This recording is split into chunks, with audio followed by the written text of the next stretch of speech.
So we'll get right into this. When we open the gesture drawing app, I'll put it on 3-minute poses, I think. Actually, maybe like 2 minute, 30 seconds would be good. No, 2 minutes. 2 minutes would be good, actually. So, desktop. I just gotta go to my exports real quick.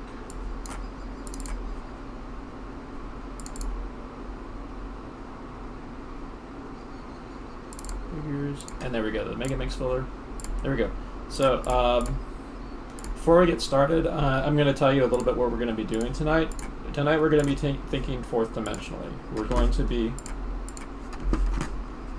doing image sequences. Now, what that means, we're going to be like designing contrasting poses in sequence, basically. That means, like, if we get a photo like this, for example, I want you to design a contrasting pose or action. Well, first off, I want people to like do like a really like pushed gestural study of the figure.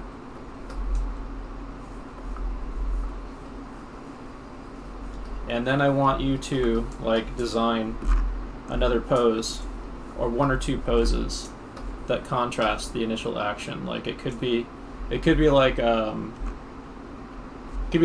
this person like does another kick mid-air, or it could be like the lead-in or the follow-up of when they were leaving the ground or something, for example.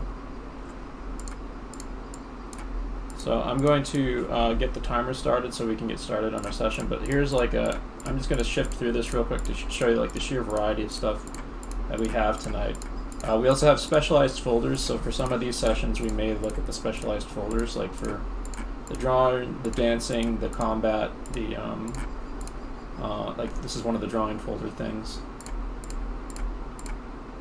and there's image sequences like these in there and so on.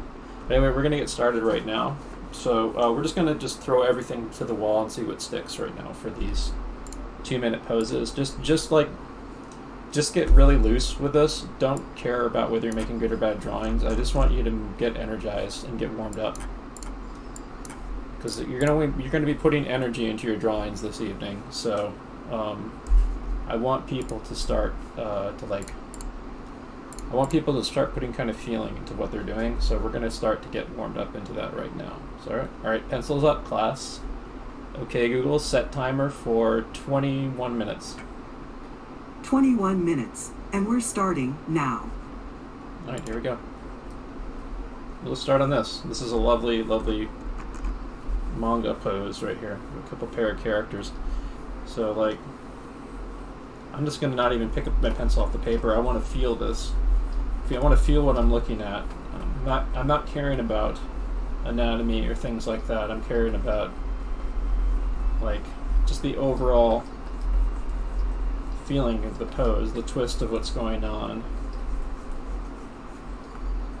and stuff. Like, if you get caught up in the anatomy this early, when you're trying to get warmed up first off, and when you're trying to like understand the forces that are at work behind the drawing, you're gonna get a little bit tied down and a little bit stiff. So you want to think a little bit of what's going on here. There's a nice torso twist happening with the body, and there's a nice like kind of almost right angle sort of thing happening with that punch, going up and crushing the face of that other character. And this is amazingly well staged. There's like little bits of motion line to show like what direction that you can like kind of track from the motion lines that are happening off the arm, where the arm was previously. Like, this is an animation that's we're looking at right now, but like we get a sense of motion here, an illusion of motion from what's going on here. This wouldn't look out of place as like a still frame from like a high contrast pose in an actual animation either, though. Like, there's so many tricks that like manga artists like this use to convey an illusion of motion as if you're watching an animated film, but it's happening on paper, which is really fascinating to me. We'll key into some of that tonight, because some of it works for pushing poses, and manga works for animation as well. So there's some stuff we can pull from here. And the reason why I've made like a mega mix of like those kind of really push drawings and these is so we don't stiffen up when we get something like this. We can play with pushing the pose. Again, these are just warm-ups. We aren't getting to like the main exercise right now. I want people to kind of just loosen up with the actual action. Like, you're drawing the action, you're not drawing the figure per se. I mean, you can include bits of information about the figure, but you're trying to record the action and the feeling of it and stuff. So we got about another minute. Maybe I can get like one of these other poses, at least one or two of these other poses in here. So I'm thinking about how like the snowboard is like come up here and spun. And we're going to be using arcs an awful lot to link up our poses tonight, to help you visually understand what's happening between the lines of these poses, basically, and help you design your contrasting actions. So I can continue that out there, and like I don't have enough time to do full pose, but maybe I can put like a little indication of the pose of that snowboarder there. Shrink that down. Whoops.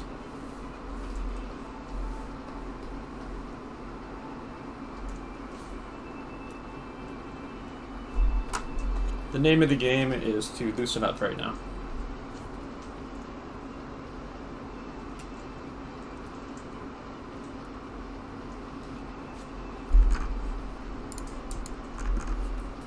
So here's another one of our image sequences. These ones I included so you can start to kind of wrap your head around how to think fourth dimensionally about what would come next after one action leads into the next. Like I have a purpose behind each of the things I decided to include tonight. I almost wasn't going to include combat poses because I didn't have enough time to gather enough of them, but I think I gathered enough of them in the last like 15 minutes or so that'll work for tonight's class.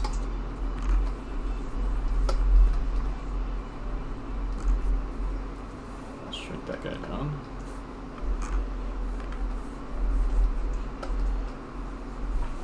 So the principle we're going to be concentrating on tonight is that I mentioned earlier multiple times, is the principle of contrasting poses, which is a principle that is used very often in animation, and particularly limited full animation, the kind of animation you see usually from Japan. And that's a lot more ubiquitous these days in Western animation too. Whoops. And the reason why contrasting poses is so important is because you create a stronger sense of impact and weight, and convey the action and telegraph the motion of what's happening a lot more effectively and economically. So that like you can get away with just two poses for like extremely limited animation sometimes, and then you just when you add more frame, you can always add more frames to it later. Oh, yeah, and there's a few photographs like this in here which really show off how to think fourth dimensionally, like literally overlapping, and you can see the arc being tracked on this. We're going to be using arcs a lot this evening, by the way. And the arcs are a principle of animation, whether it be East or West. There is physically you can see an arc on this guy. So I'm going to maybe just like, this will be a study just for the arc here.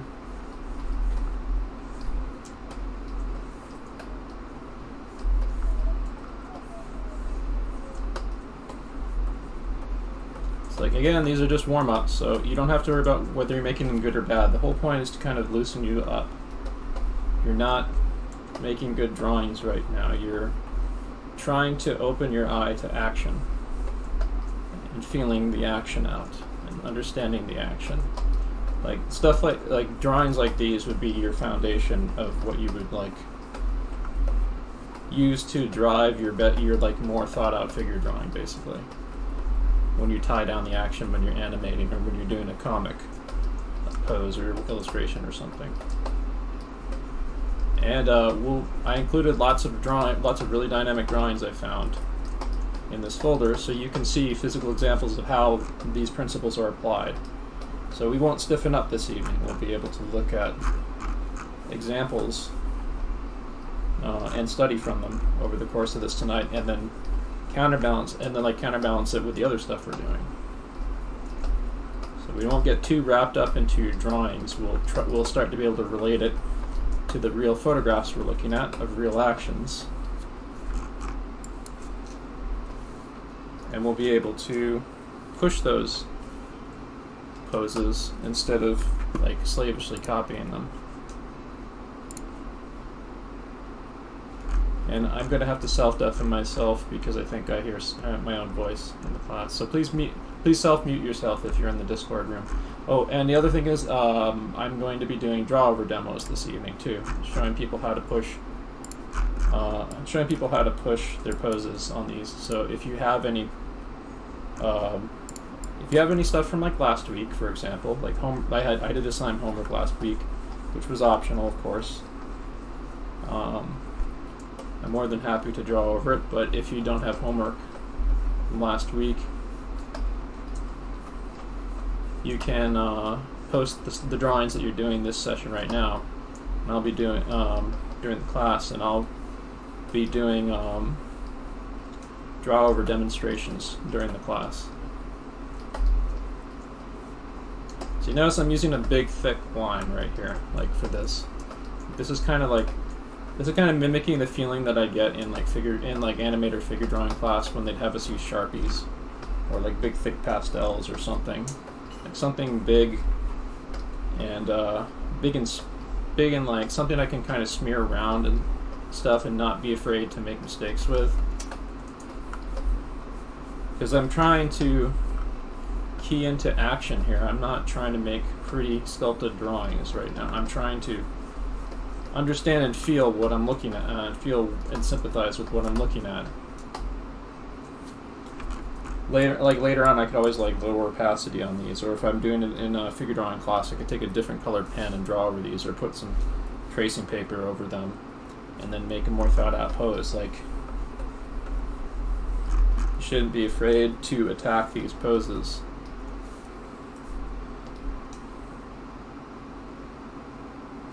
I think I'm going to make a new page for these. So those go away. Those in there.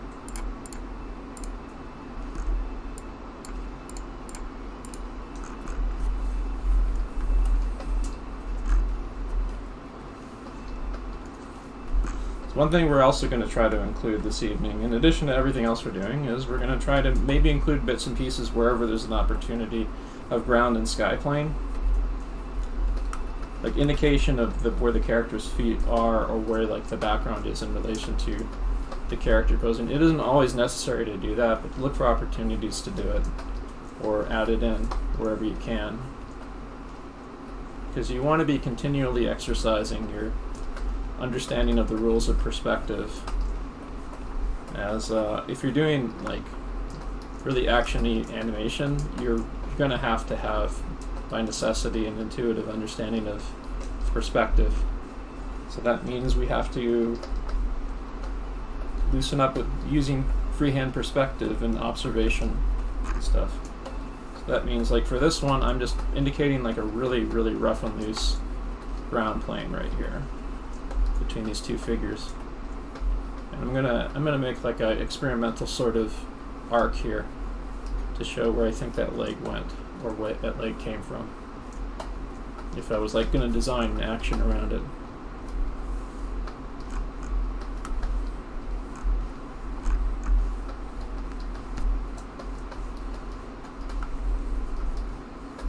There's other opportunities in here for me to push stuff even further too, like I could really push that foot down there. Yeah, let me shrink that.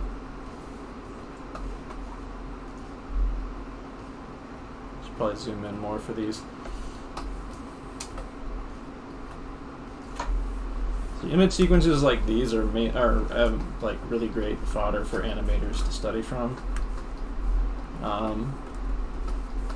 There's also the classic, of course, Muybridge photographs. I've included some of them this evening here, but the Muybridge photographs are those famous time-lapse photographs from like the 1800s by Edward Muybridge, 1800s and like 1700s, or like, I don't know, I forget exactly when they were made, but they were made a very long time ago, and they show off like records of motion, and they've been essential tools for animators in any era to study from. Yeah, they're old, very old-timey photographs of like animals and people and stuff, sportsmen, people running, walking, doing athletic things. In some cases, fighting. But as you can see, like as far as arcs go, there is a big arc happening right here with this guy. You could even continue the arc like right here, like if you know how like usually there's like an anticipation and a recovery for these kinds of actions. Like this guy ducked down here before he took off, stretched his body out, coming back down, following that skateboard continually down below, touched down, compressed his body like that, and probably straightened out and started like pushing himself off again to keep going on the skateboard, keep going that way or whatever.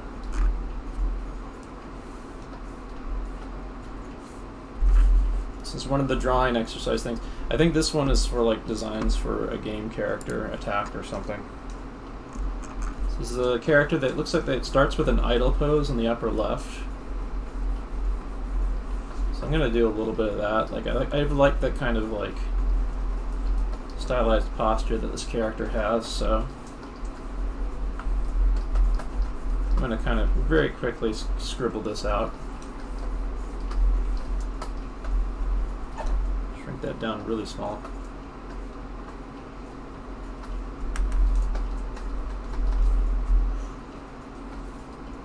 You can see there's a principle of contrasting action at play here with how this character goes from those two poses, like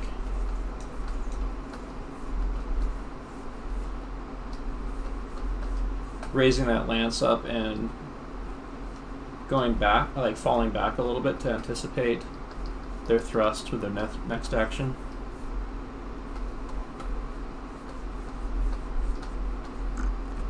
So I'm not really even being too concerned with making a pretty drawing with this. Just thinking about like what they went into, what thought went into designing this a little bit. So some of the things that I noticed is like that shoulder's up, that arm is slack, the body's kind of leaning that way. Pulls back this way more. The weight shifted over that way. So the character pulls up this lance. And then another contrasting action, thrusts it forward. They shift their weight forward. The weight gets shifted back forward again.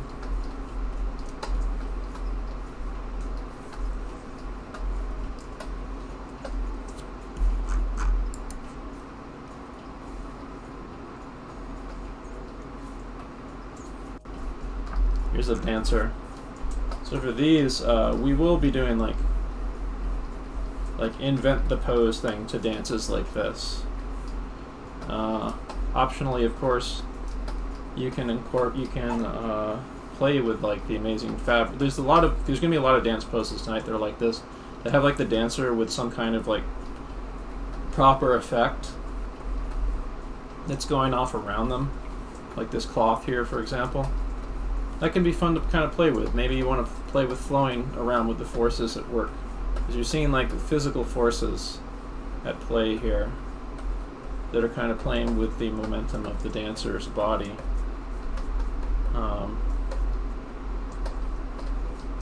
It's a further opportunity to kind of play with these rhythmical forces that help drive the figure drawing in action. help create the illusion of motion and stuff.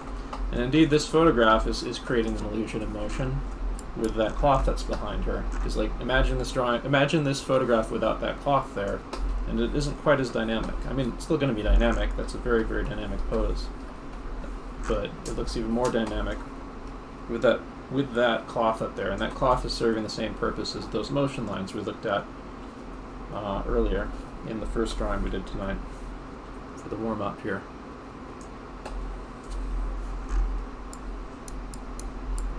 So, like, an example of something like this, like, you might do something like, you could think of like how her pose would be before or after. You might have her, leaning way forward or something like that. She's kind of going off panel there, but and her arms are forward.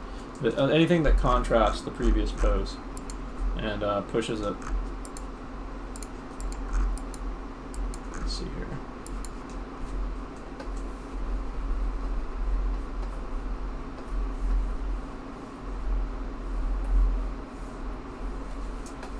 There's a lovely S-curve action to this to the line of action going on here.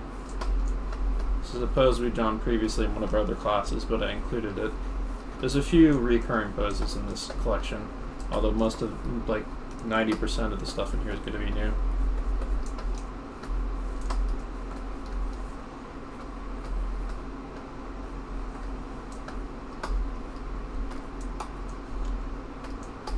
Yeah, you want to feel out the pose, because once you've felt out the pose, like, you don't have to be self-conscious about screwing up. Like, you can like lower opacity and then like try to define some things a little better. You're kind of going with the flow right now, like when you're doing these. You shouldn't be getting self-conscious. You should be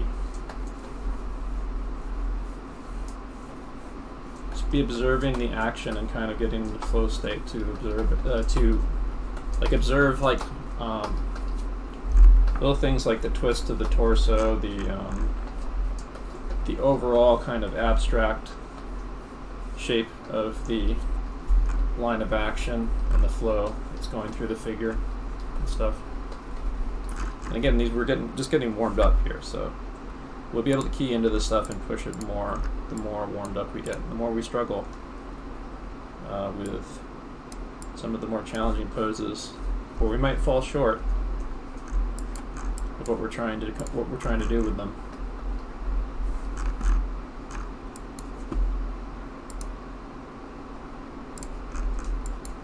And that's the point of doing this. This is an art workout. This is a workout for me, and it's a workout for you.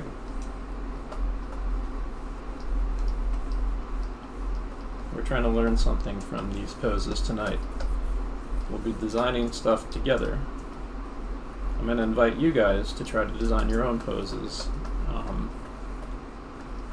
riffing on what you see in front of you. Like, try being bold about making your own decisions.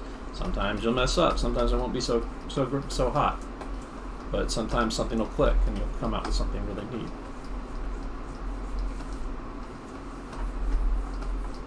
A lot of what we're doing is very similar to the process of thumbnailing for animation. So I'm going to play with this guy a little bit more. Okay, Google, stop.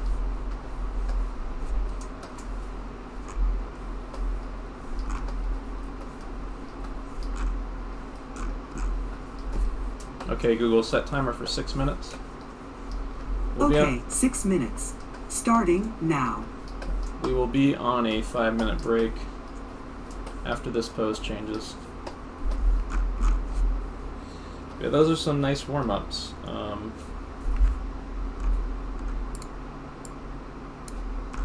Like, you just want to get scribbled. You just want to get scribbly and cut loose with it. Like, this is all about the motion, and all about, like, kind of wrapping your head around the motion.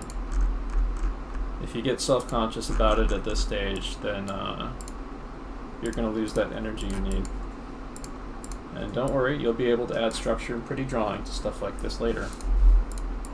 But when you're just getting warmed up, like, you have permission to go nuts like that.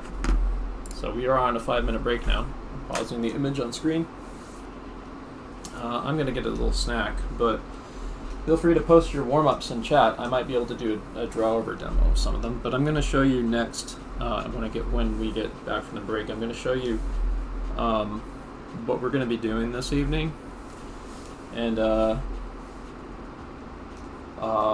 like give you a demo to start with for how we're going to be like thinking our way through these poses. We are literally going to be like taking the photo reference poses we have, also even some of the drawing reference photos we have, and trying to design like animation poses around them. We're going to be trying to push the pose itself if it's not quite working for the action we want. And we'll be creating one or two other additional poses that contrast the action, usually before and after the action. When it comes to image sequences, though, we will be doing basically image sequence studies, because that will help us hook into how to think fourth dimensionally without guesswork.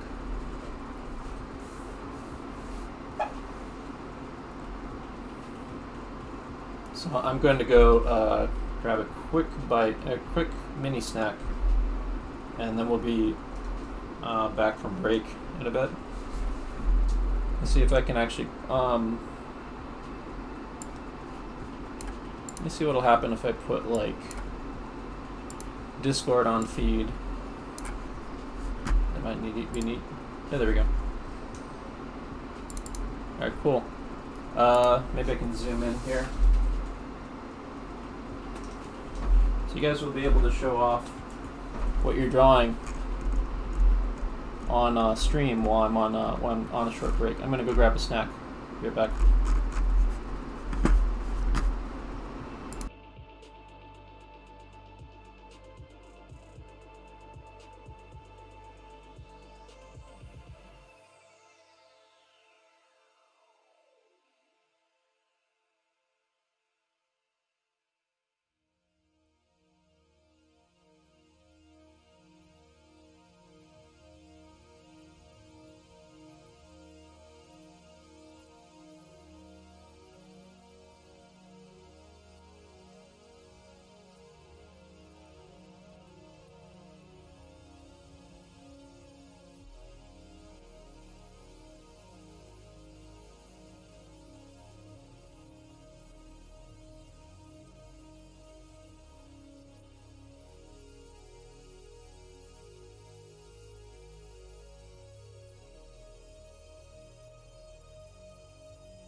just about back.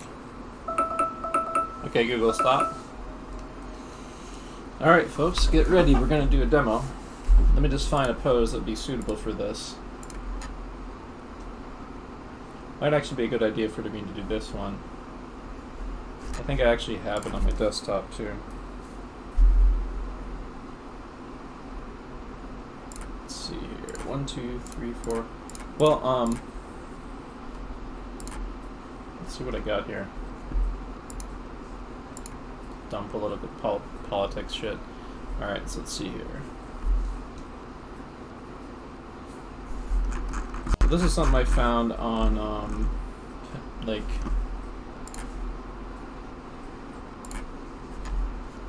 This is something I found on Pinterest. I think there's a better quality version of this, but this is the one I yoinked.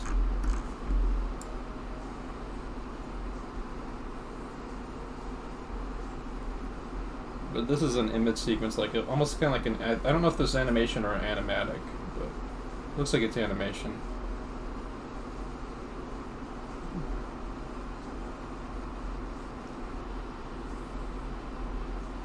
But this whole sequence here shows, like, kind of the stuff that I'm talking about. With contrasting action poses and stuff. There's a lot of in-betweeny stuff going on here, but, like, let me show you, let's see if I can show you a good example. Like, so there's that pose. And that way contrasts with this, with how this character ends up here.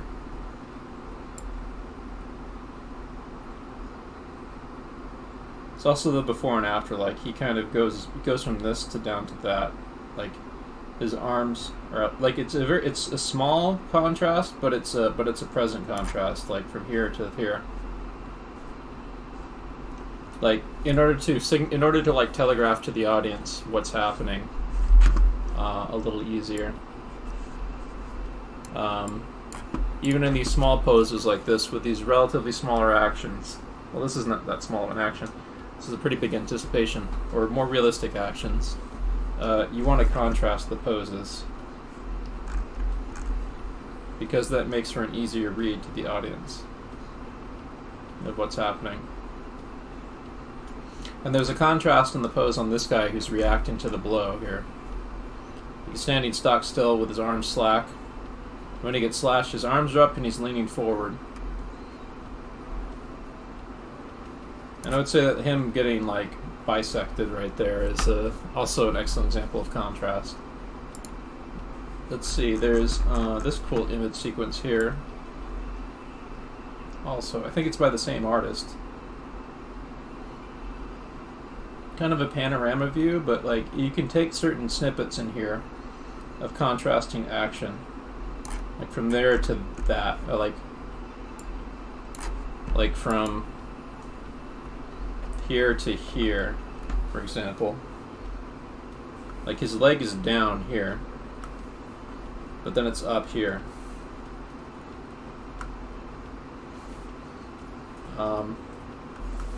His arm is more or less kind of similar. Well, his arm is here. His, like, forearm is kind of like here. But, like, here it's kind of foreshortened towards us. So that is a little bit more contrasting. And, like, his back is kind of leaning in here. His hand is down here. His hand is back here. So, like, you can go really broad with your contrast, or you can think a little bit more in a much more sophisticated way, like this guy does, who's got a tremendous amount of experience doing this kind of thing, from what I'm seeing here. And I mean, it's the same principle basically of what we're going to be doing tonight, but we're going to be doing a lot more rough and cruder kind of stuff with it. This is something else. Here we go. This is the photo I wanted. So, I'm going to do a draw over of this photo to kind of demonstrate what we're going to be doing tonight. And I would recommend that people follow along with this, so I'm going to, let's say, I'm going to make sure that people have access to this photo, so I'm going to save duplicate, PNG,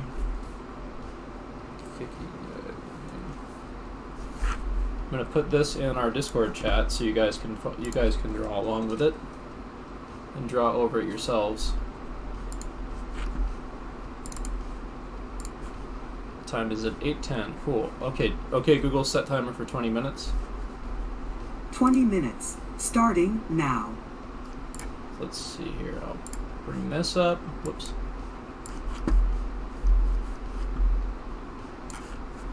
Make sure that that is on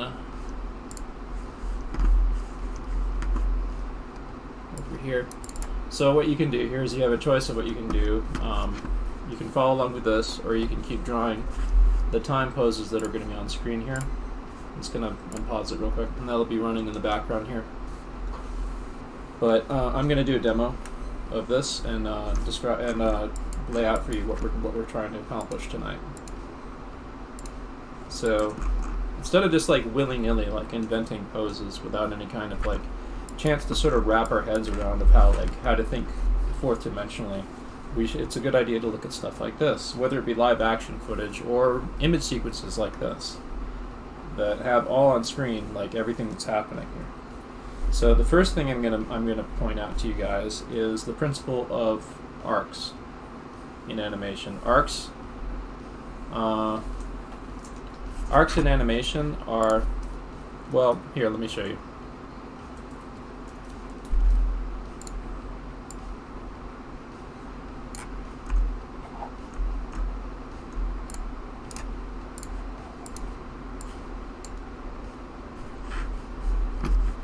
I'll bring it on screen. Arcs in animation are stuff like this. Like, it's basically the arc of the pathway of movement that something takes in animation, and in order to get like smooth action and stuff for how stuff moves, in order to have stuff like move organically and naturally, and not like kind of like jerk around and stuff, you use arcs, like arcs being used on that bouncing ball, arcs being used on that hand right there. But there's arcs here, like in this image sequence, that you can definitely see. In this case, like there's an arc. You can track arcs on like different parts of the body for what's going on here. Like the top of his torso, for example, you could track the arc of.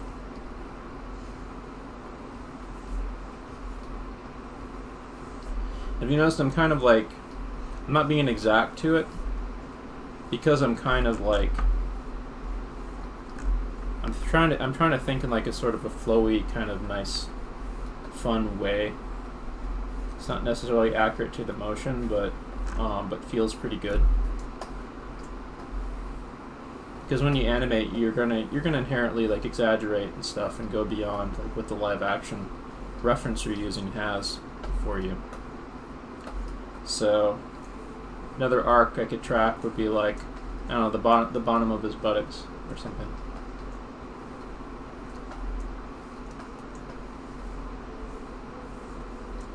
And I've included the follow through on his leg here just for the heck of it, because like the power of his kick seems to like travel up through from his buttocks.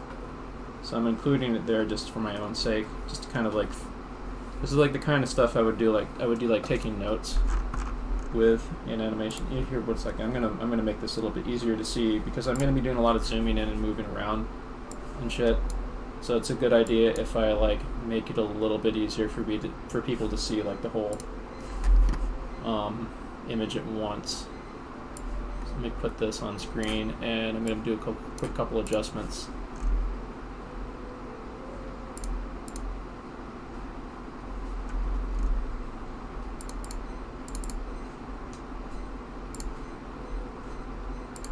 There we go. So gotta get this to the right size. Okay, that should work. All right, so now you should be able to see the whole thing, whether or not I'm zoomed in and out of the image. So when you're planning your animation, or you're trying to like find like the key poses for like some kind of an action sequence or something like that, it's a good idea to do these kind of like arcing lines to kind of help you track stuff and figure out how stuff is traveling. So we're going to be doing these this evening in order for you to find your poses, basically, when you invent poses. So, like this guy right here, let's do a quick draw over of his pose. Let me use a different color here, actually. I'm going to get like something like his head direction here. Get like some quick stuff down for his body. His foot planted against the bag, the kicking bag or whatever here. The kickboxing bag.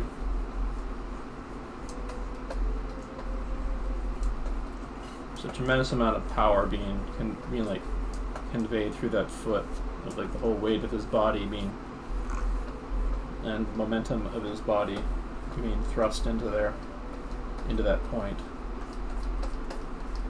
Anyway, I'm going to get kind of a rough impression of the motion here from the pose here from a quick draw over. The torso twist that's going on here, the shift of the hips going over here, the balled fists, the pull back arms.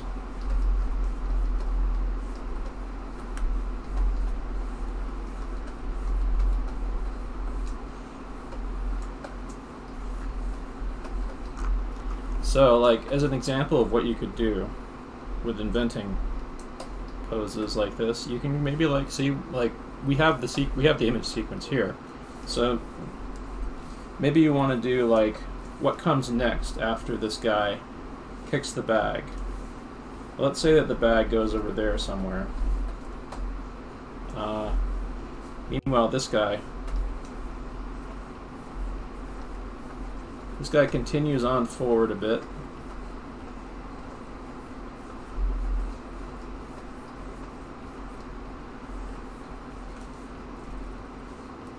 You might even need to scoot this over a little. Let's see here. So I can have more room to draw. Shrink that a bit.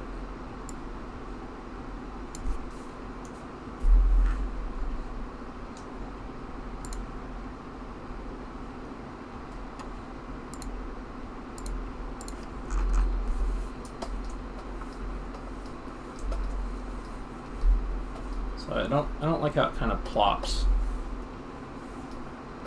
from how I have that arc right now. So I'm gonna maybe like have him continue his momentum a bit and have him feel like a cool landing.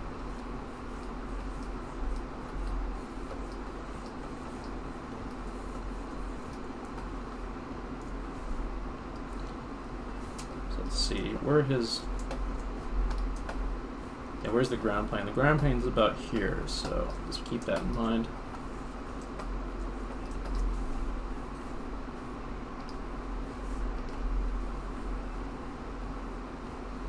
And then to contrast the pose that he has up here with his torso up over that way, his torso will now be kind of lurched forward here. This arm is going to be up, that arm is going to be down and kind of pressed there.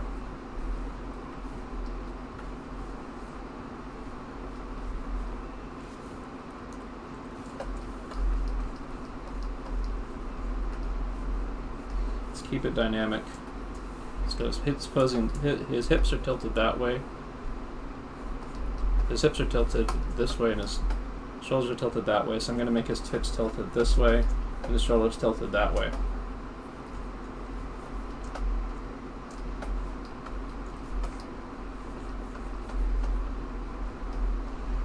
And he's looking down.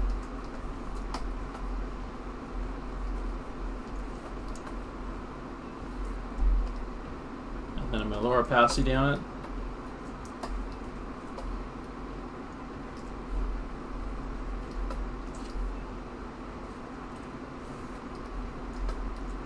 And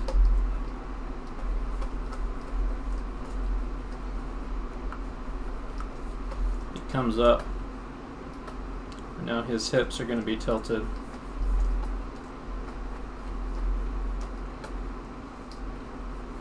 Actually going to be tilted that way. And the shoulders are going to be tilted this way.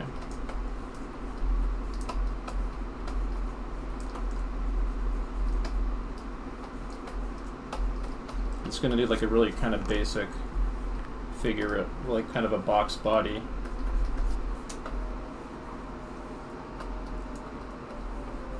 But I'm going to have him like, so maybe keep that arm, maybe bend that arm. Actually, here, let's try this. Okay, that arm will be kind of more slack like this, I think. And this arm can be more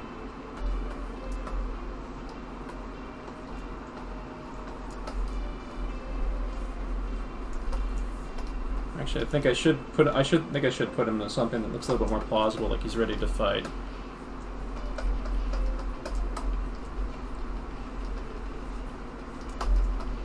It's like he gets up and he gets his guard up again, ready to keep fighting.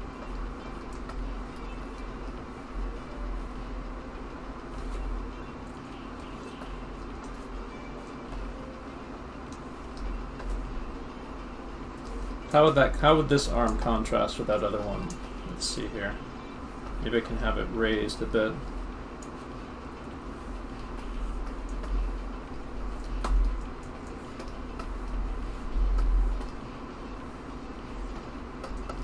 So my instinct is telling me that I should maybe just straighten it out like this, though.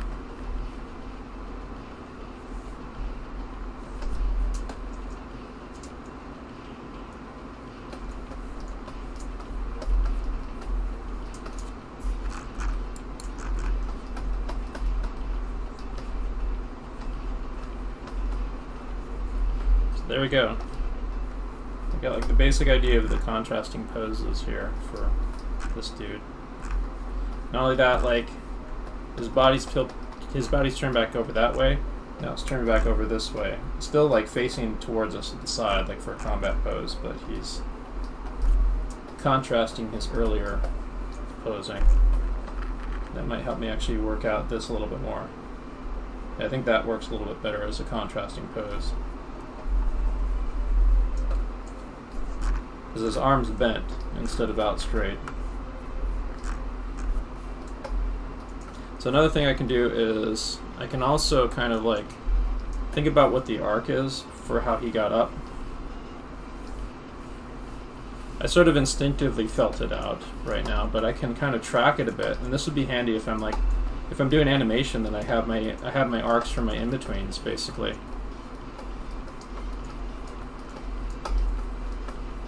It's like I can kind of generally gauge where his head is going to travel along here in this sequence. I can do that for the rest of the image too. But yeah, I mean, this is the kind of stuff I want you guys doing this evening. Of like thinking fourth dimensionally about how poses contrast. Like we took this pose and we invented two new poses. We could even invent a third in here of him like falling towards the ground and stuff. There's enough information of the extremes here for us to do that. That's the thing. Like you want to think in sequences for doing these. So let's see here. How much time do we have left on the rest of this? Okay, Google. How much time left on timer? There's 6 minutes and 12 seconds left. Cool. All right, so I'm going to jump in with the rest of you guys, and I'm going to draw with some of the on-screen poses to get further warmed up here. So let's see. I'll turn off that. I'm just going to draw along for the next 6 minutes or so. So I'll just do that right now.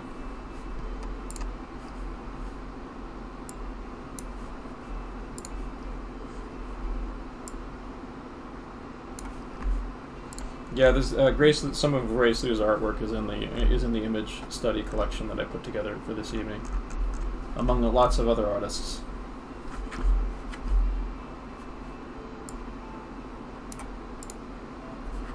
We're gonna skip this one. You found a good one here. Yeah, that's a pretty good one. Multiple figures in it, though. That's the problem. This might not be too good for 2 minutes, but we'll try. Maybe if I just like drastically simplify what's going on here, good for 2 minutes.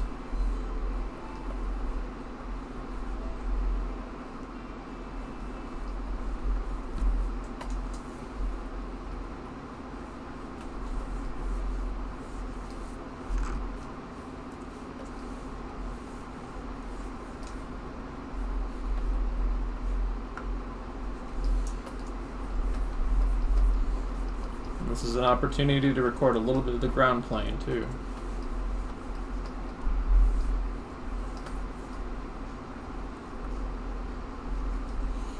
And again with these, you're not really worried about good drawings, although we will be slowing down to make some more detailed drawings as the evening goes on.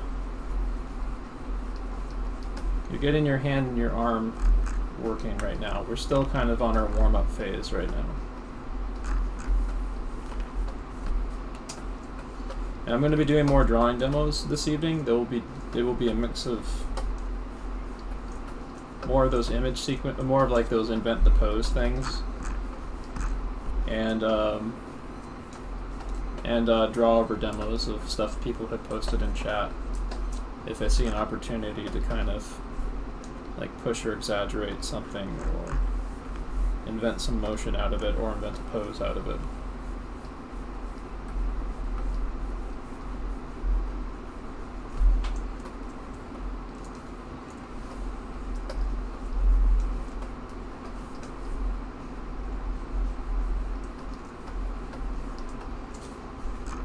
It's a really nice page right there.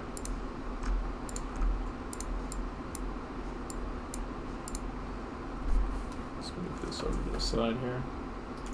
So these are some cool, like, quick sketchy thumbnail doodles of some really stylish poses.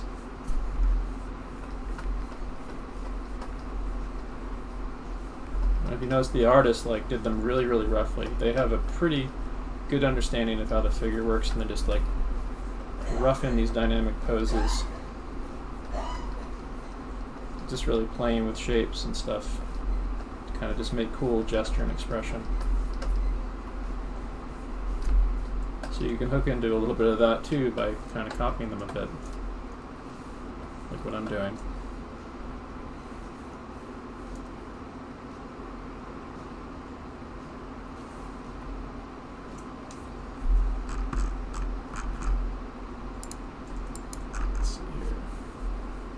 I like the very contrasty pose of like that kind of ninja character.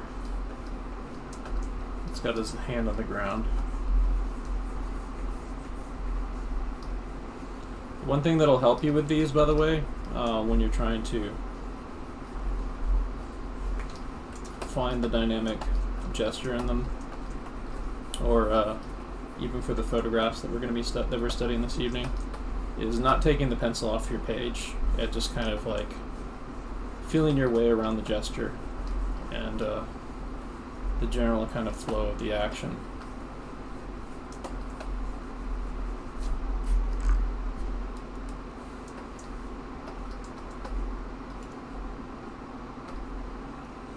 You're just trying to get an initial read on these poses, like not really concerned about crazy amounts of detail or information.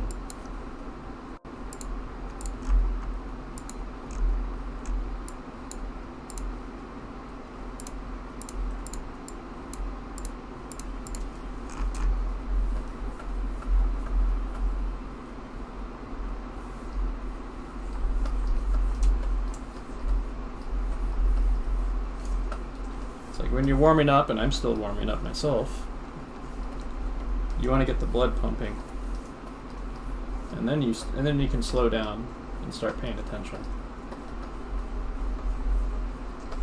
And we'll be doing that this evening too, like as we get more warmed up with doing these kind of action poses and stuff, and like kind of dissecting and thinking fourth dimensionally, almost like thinking like a chess player a little bit.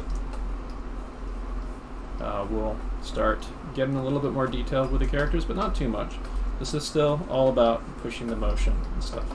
Like, the kind of stuff you do for your initial pass when you're animating to really kind of like establish things.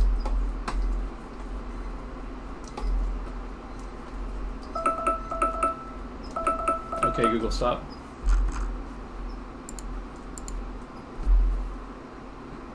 Okay, Google, set timer 5 minutes. Sure, 5 minutes. And we're starting now. So I'll pause there. And we're on another 5-minute break. So yeah, this is the essence of kind of what I want you doing this evening. You can draw it better than I did, but if you like, but if you just want to like just go straight at it, just you don't have to give a shit about whether it's drawn well or not, because you're messing with the mechanics here. You'll get prettier drawings as you get more warmed up with the mechanics of it, basically. Like, this is the kind of stuff you jump in with in order to design your animation.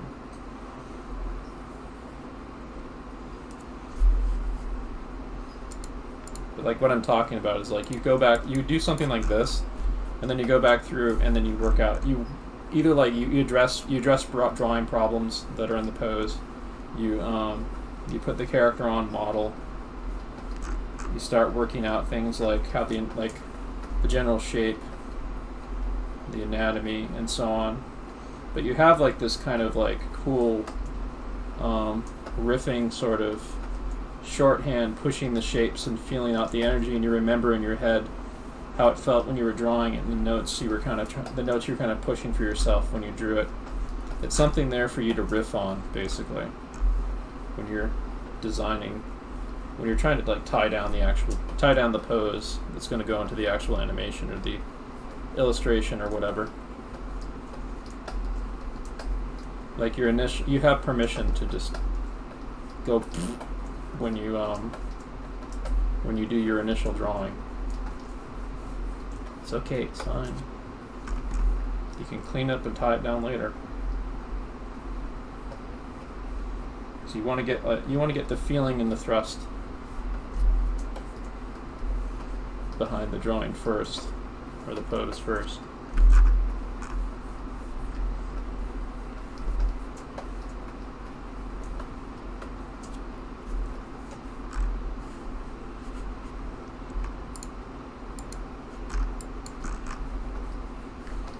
Yeah, here's like an example of like, this is still pretty crude, and I'm still getting warmed up and stuff. But this is an example of how you might go back through and try to work out the shapes a little more.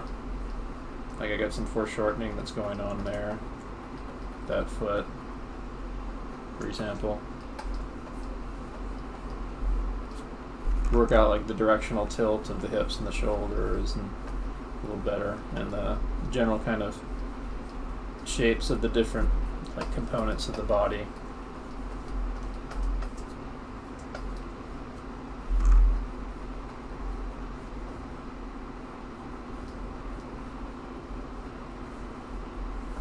And even here, this is still kind of in the territory of gesture. Like, I would take like another couple passes at this and stuff, before I like tie it down for like what will be turned into a cleanup drawing or whatever.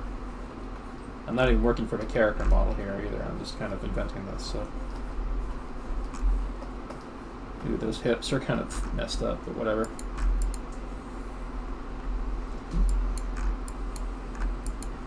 Yeah, I mean, this is the kind of stuff that you can do with this, and we'll be doing a little bit of this too this evening as well, whenever there's an opportunity to. So I'm going to grab somebody's drawings from the class chat, to do a draw over demo of.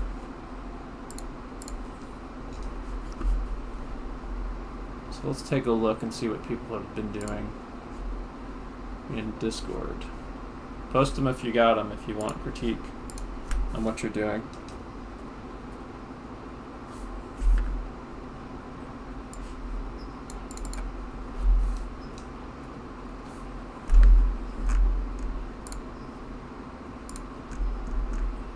So let's see here. Yeah, that's cool. You actually put a character in here. A little kind of lacking in confidence with what you're doing with the lines there, but that's looking neat. It's fun. Let's go up through here. I'm gonna look for whatever would like be the best opportunity for me to show how to push the pose and how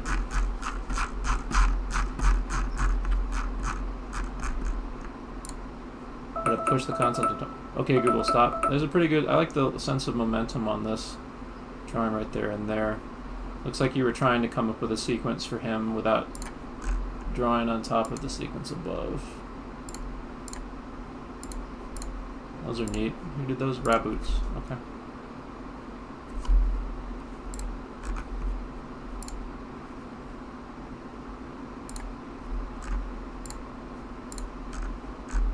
Here, keep posting in chat. I've got to grab a quick bite. I'm going to grab something to munch on that I had in the microwave. I'll be right back. I'll just do like 2 minutes here. I'm going to start the poses on the left side so you guys can have something to draw while I go grab that. But when I get back, I'm going to do a demo. A draw over somebody's drawing. So, okay, Google, set timer for 20 minutes. 20 minutes, and we're starting now. Okay, Google, add 4 minutes to timer. Done. 4 minutes added to your timer. All right, so I'll be right back. I'm going to grab the thing that was in the microwave, and I'll be right back. This will give me some energy to concentrate, actually.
Alright.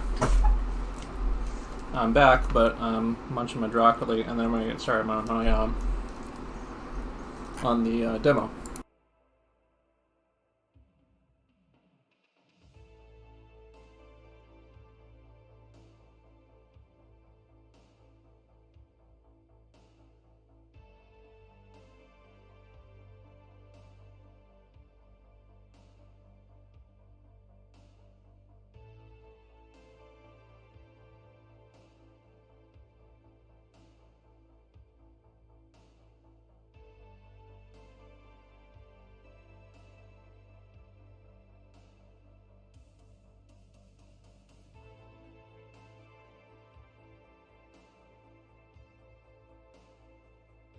Give me a little bit. I'm having my broccoli for my energy boost.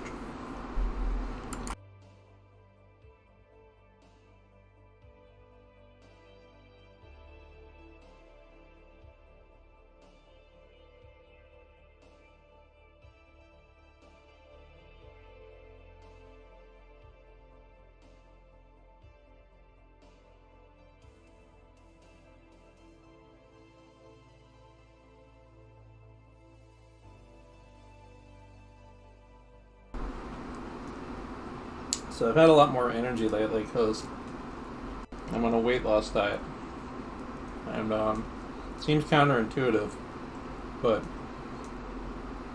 when you're paying attention to your nutritional basis versus just like grabbing and grazing, which you tend to gain weight doing,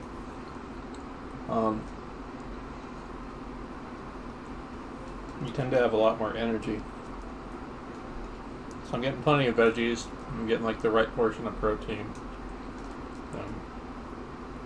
right portion of carbohydrates, without overdoing it.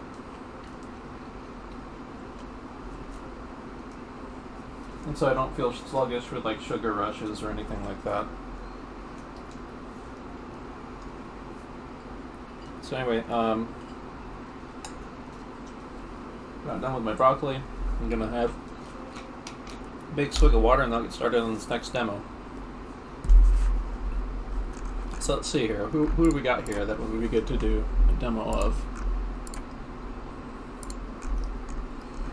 I'll look for someone I can really yoink.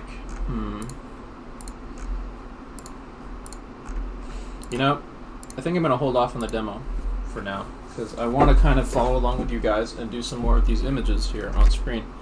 Then I'll see who. I'll look for an opportunity to yoink a demo. Like I always do a demo when I feel like there's something I can do, that there's an opportunity to do something or push something that I'm seeing. And I personally don't think I'm quite warmed up enough for that just yet, so I'm going to join back in with you guys to draw what's on screen right now. So we'll get started on that. I think it's actually kind of nice that if I leave Discord over in the corner there, I don't know if how readable Discord is at that resolution, but it'll actually like show like as people are posting stuff, which is kind of neat. So yeah, let me get started right now. Whoa, what the heck? Something weird going on with my Cintiq pen. Okay, well, anyway.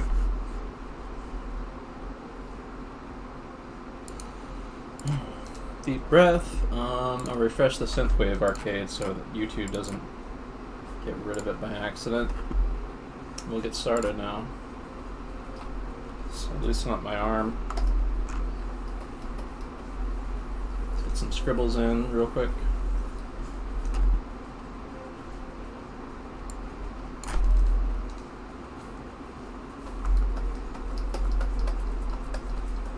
Is there a recording of Solitaires? You mean Soul Core, right? It's auto-correcting, striking again, I take it.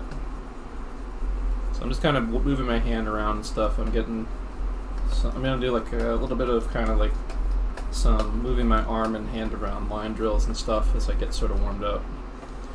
And maybe do a quickie figure invention pose to kind of further sort of key myself into what I'm going to be doing with you with the posing that's on screen right now.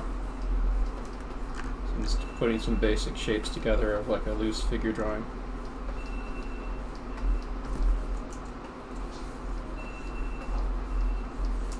Or a loose figure pose.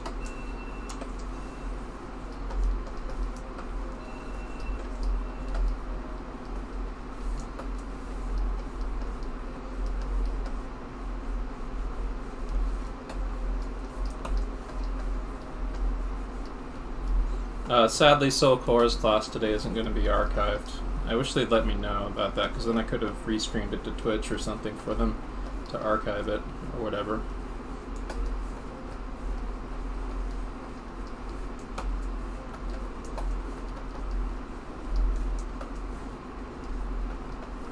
Yeah, I don't know why it wasn't streamed to a plat. I hope it was being recorded, but I don't know if it was, and I don't think it was.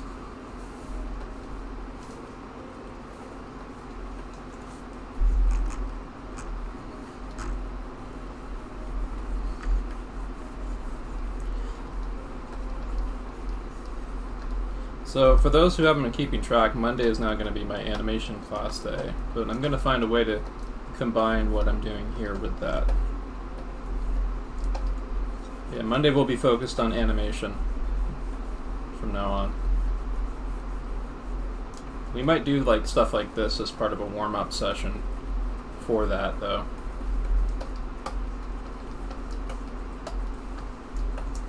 Alright, so I got this kind of very tall proportioned figure.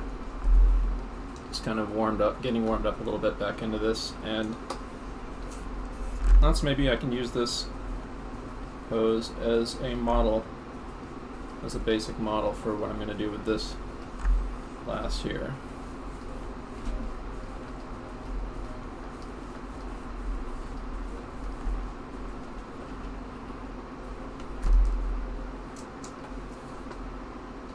So you can't see it, but I have a secondary view of the whole canvas right now.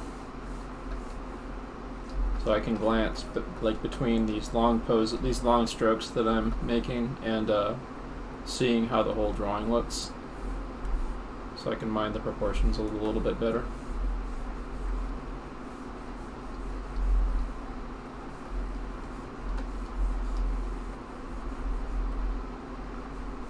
I'm just going to kind of invent where her feet are doing there.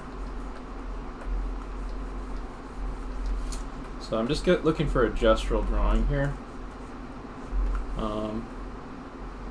It's not perfect, and I wasn't really like talking my way through this about like what my thought process is behind it, so this is kind of haphazard. Let's like lower opacity on it, and maybe I can do something with it.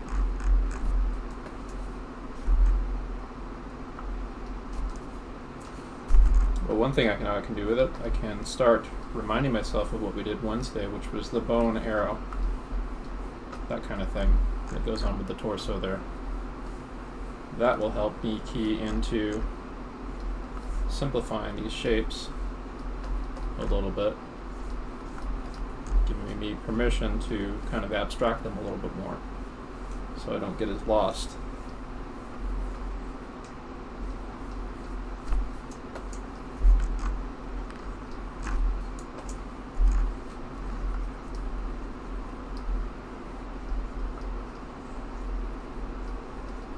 Oh, it's this guy again.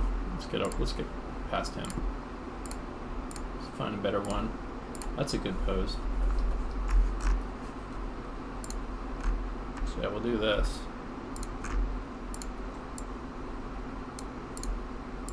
Some wild posing there. I may actually yoink this to do a draw over of it. I think I'll do that actually. Tonight's session is going to be a mixture of drawing freehand poses like these and draw overs and stuff. But even from these, we will invent poses. Like when I do a draw over of this, for example, a little bit, I sure as hell am going to be doing a little bit of pose invention to kind of create maybe what happened before or after this pose.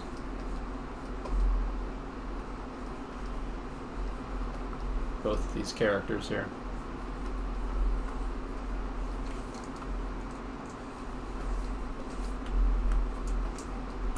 So there's a lot more simplification I could probably get into with this one. I'm getting a little bit more structural than I probably should for this. Like I could just reduce what's going on here to kind of almost symbolic stuff, which is something that I've shown off to people here in the past, in past sessions. Let's see here.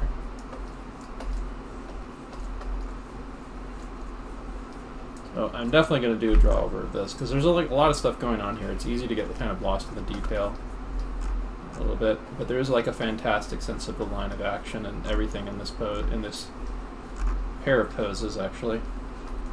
This lovely composition in this drawing. There's so much going on in that image that reinforces. So I'm gonna it reinforces like the action of what's happening and telegraphs like the motion. So I'm gonna take a screenshot of it. I'll upload this to chat too.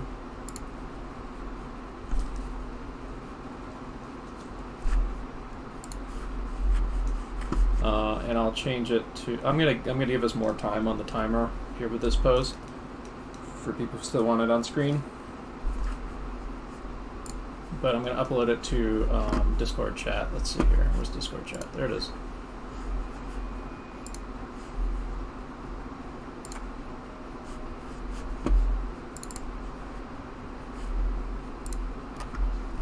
Alright, so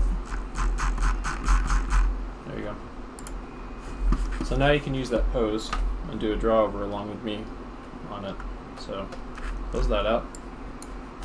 Open the pose up.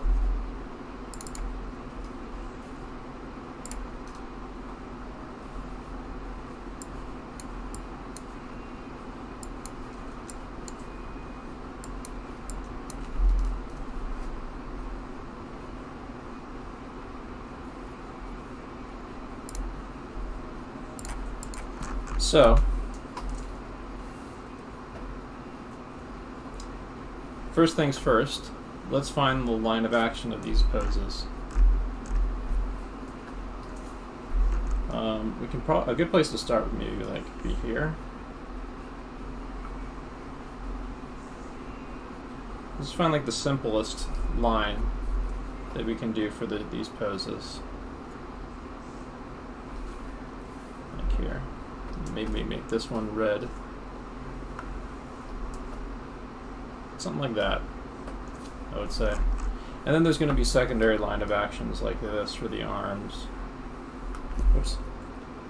Like this.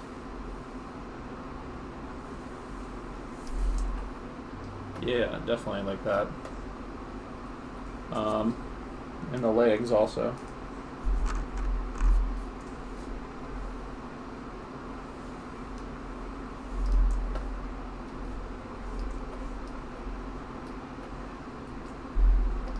Color coded on the other dude.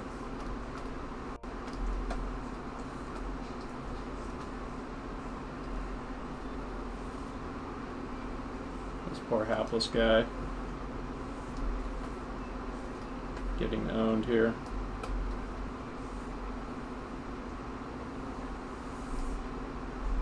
Yeah, look at that. So that's like kind of a general, a little bit hard to read, not gonna lie, but maybe you get rid of some of this in here. That's a little better.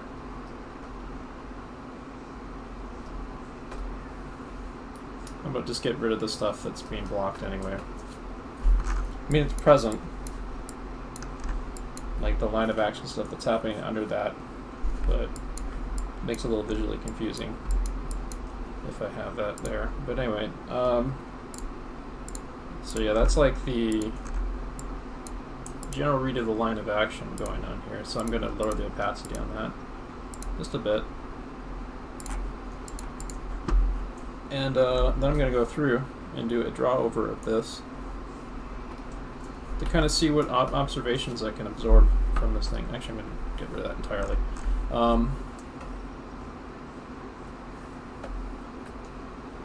This is a very lovely pose. There's a lot of detail happening here, but the detail is like reinforcing what the direction of the limbs, for example. Like all these bandages and stuff. There's stuff happening here. Like there's little bits of dark shadow on this side of the bandage right here that shows you what side that thing is facing, and like the way the bandages are wrapping over the leg, and the lines on the fabric here, for example, to kind of reinforce the direction things are facing. Right over here, it starts getting a little bit stylized. Like some of the stuff gets a little flat. Like this is kind of like a little stylization that makes it flat, but like on the sketchy sort of energetic lines here, there's like this There's this definite sense of like a planar change right here, for example. There's bits and pieces where it kind of flattens out, like it flattens out here. Versus like, if you were going to be more literal with it, it would be more like something like this. Because that thigh is going away from us in space. There's this buttocks right here that is rounded and bulbous towards us.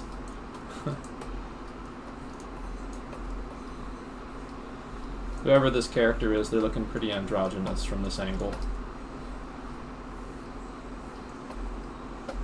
Right, let's see. Some amazing like there's a really cool torso twist happening here, resulting in like this really cool kind of like hyper exaggerated shoulder that's pulling up here. And you can see again, like you can tell, the drawing is telegraphing what direction the arms, the limbs are pointing with the design that's embedded in them.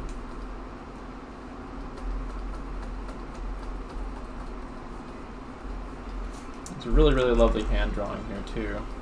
I'm just going to include like a little bit of that kind of the gesture of it here.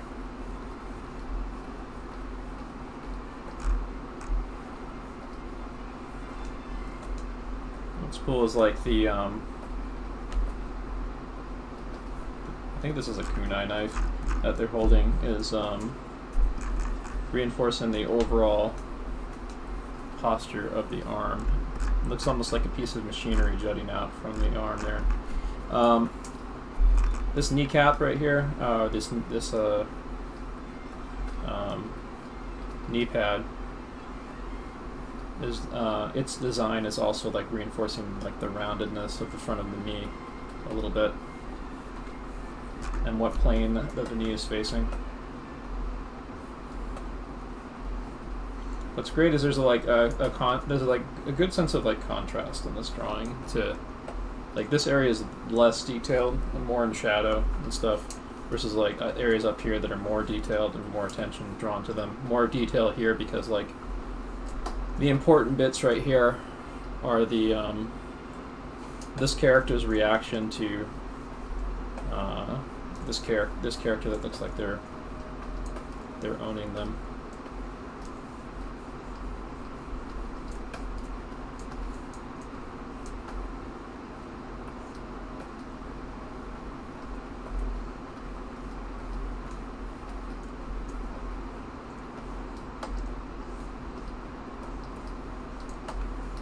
So this is an illustration image. This is not a piece of animation drawing, but let's see if we can play with this. If it would like, if we were like called on by like a an art director or somebody, so like, hey, we want you to design an animation for this sequence that captures the spirit of this illustration from the artist's work. So what would you do? I mean, you could just use a still image, but that'd be a little boring. If you want to use let's say you wanted to use like some kind of principles of contrasting action, what would you do? In this situation, it'd be pretty tricky because this is such a strong read right here. But let's try to take a crack at it. Maybe we can poke a few degrees in the direction of something that could work.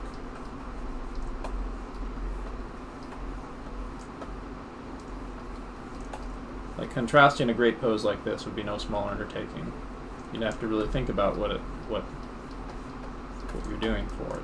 So maybe let's slow down a little bit and think.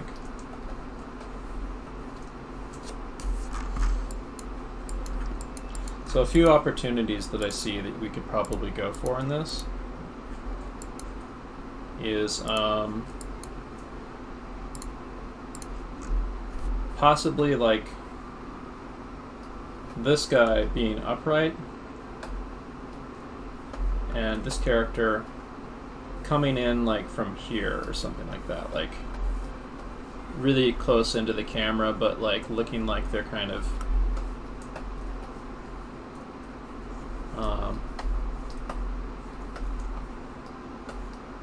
They're looking like they're kind of leaping onto the other character. There's like a big thing that I'm seeing here. Oh, okay, Google, stop. Big thing that I'm seeing here is like this character's kind of almost sitting on the other character's lap. And it's almost kind of sexy a little bit with that buttocks right there on that character's lap. So it looks like they're like being stabbed to death by a lap dance.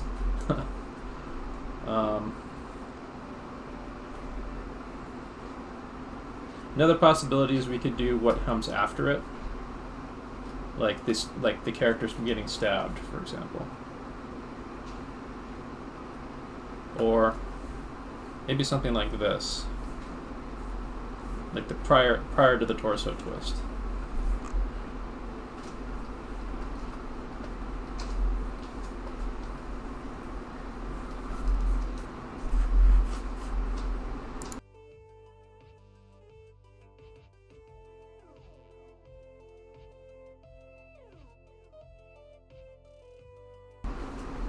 We do something maybe prior to the torso twist. So we're not going to get anything like perfect out of this, but it'd be something to kind of start with a little bit. So let's maybe like this character.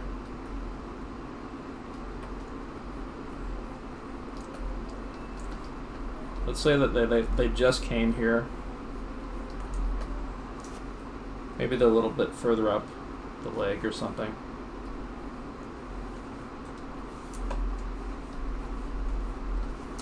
Maybe that leg is more like out at this point.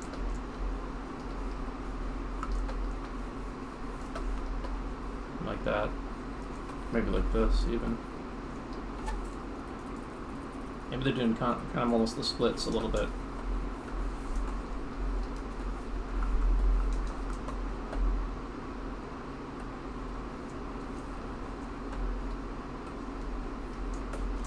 So that leg, this leg right here, I think would have to still be kind of out a little bit. So this one might not be as contrasted.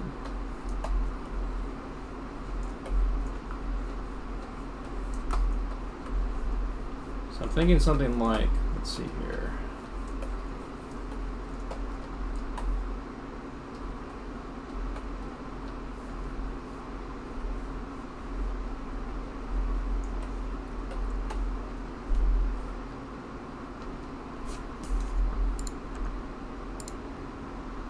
Lower passage on this some more, lower passage on this.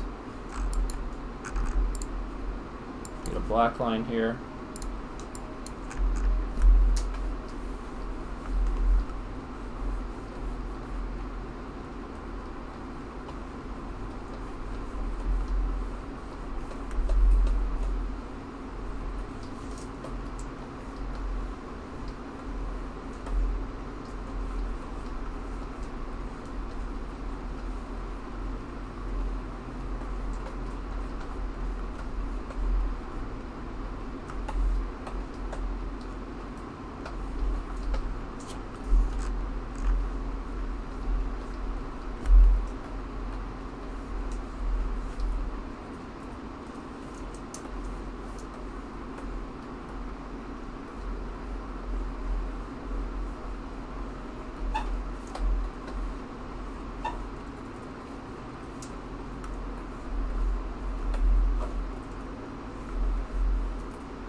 Our other dude back here, his leg is more down, maybe.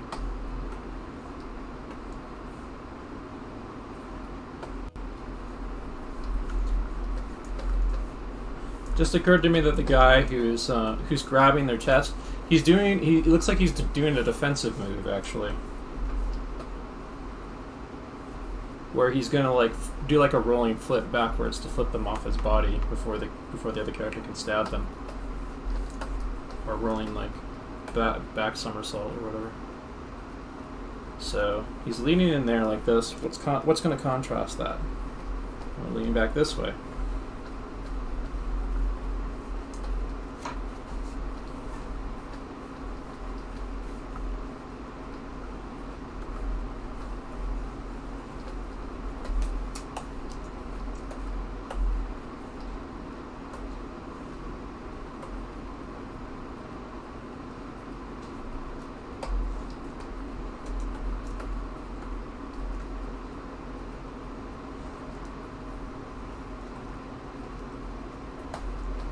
Arms up like here.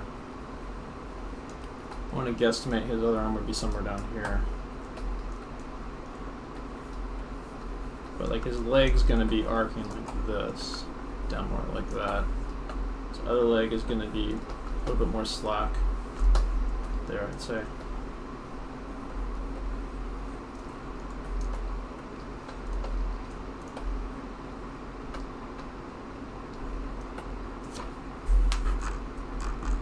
Let's see what we got. Let's turn off the other stuff so we get a little less noise and maybe try to see what we can tie down a little bit. Mind you, this is just like an exploration pose, so like you'd want to spend like way more time really thinking out a pose like this. But this is like an idea of like something that could happen maybe for this.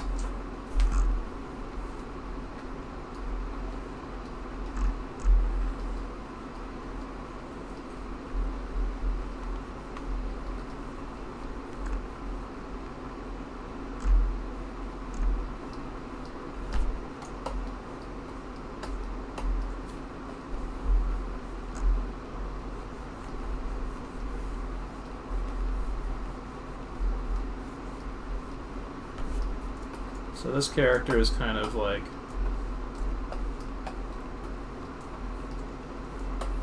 rearing up here. And they're gonna like, they're kind of gaining composure before they're gonna like pull their arm back for like a thrusting stab. In fact, like the knife might be kind of like up somewhere like that.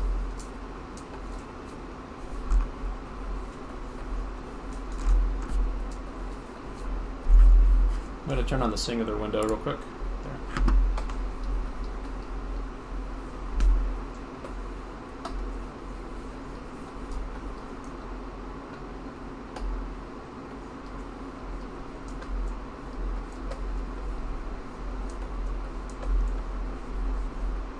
It's more exaggerated towards the camera a bit there.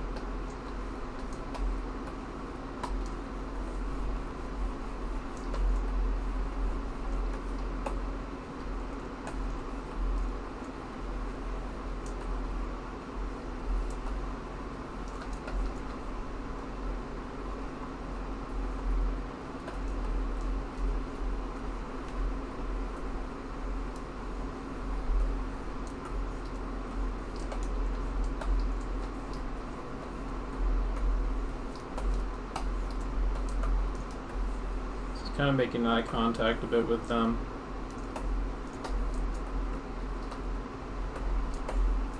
A little indication of the forearm there.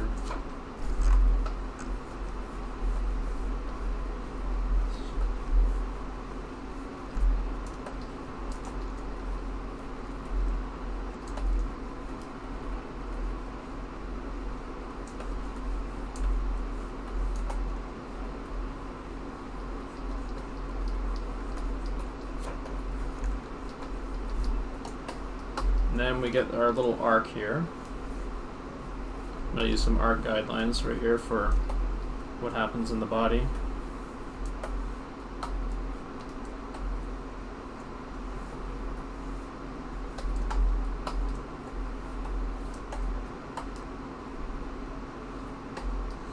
This is pretty busy, by the way. Like,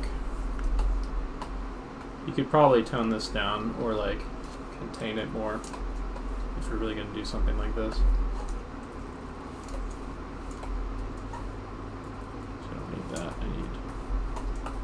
this? Indicating marks.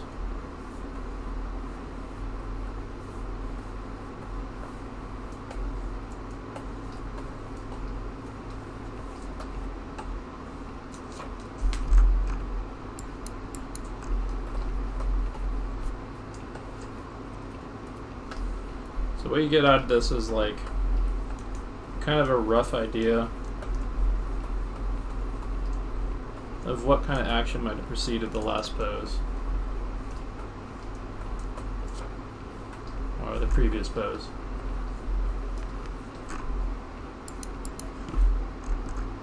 And it's just a rough exploration. Like you want to like think about it more and contrast it and like roll and flip it if you're animating with it, or like the initial pose you started with. So we'll put this one away, and I'll get back to doing time poses. Okay, Google, how much time we have left on timer? It looks like you don't have any timers set at the moment. How about that? All right, so I think we got another. Okay, Google, set timer for 15 minutes. 15 minutes, and we're starting now. So now I'm going to do a mix of.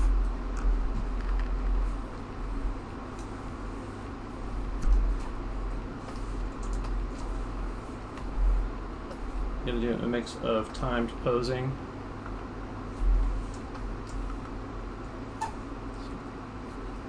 and draw over stuff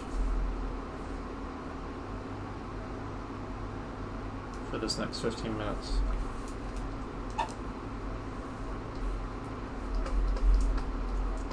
So I'm going to go back to simplicity after doing all of those scribbly lines and stuff. Just try to think of the poses in the simplest possible form. Because I think I want to try doing this exercise of funny contrasting posing using these kind of cuneiform things. I am going to spend a little extra time on that last pose here. Just 2 figures.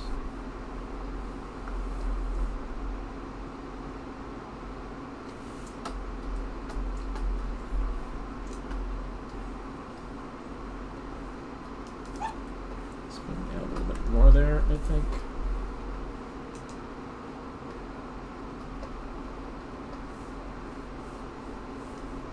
There's kind of a straight that occurs there. So I'm thinking of like how to abstract this right now in like the simplest possible way.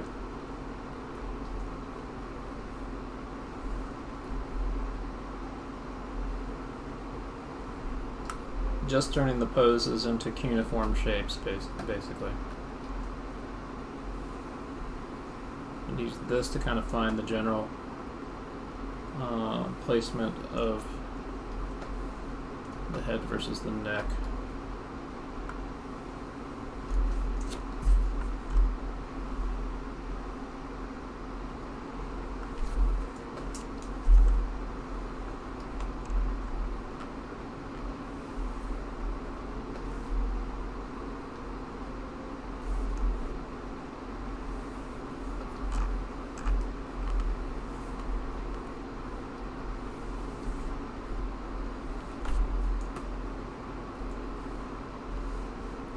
Include that because it's kind of like a shadow shape there.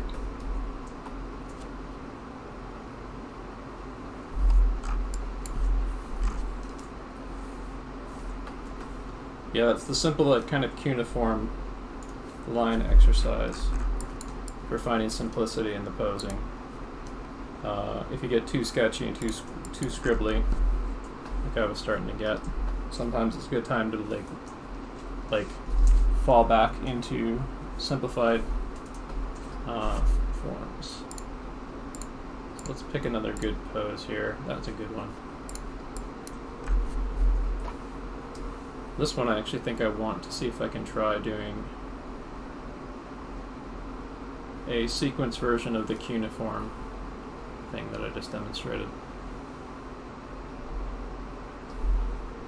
I might get a little bit sketchy in exploring it, but we'll see what I can do with it.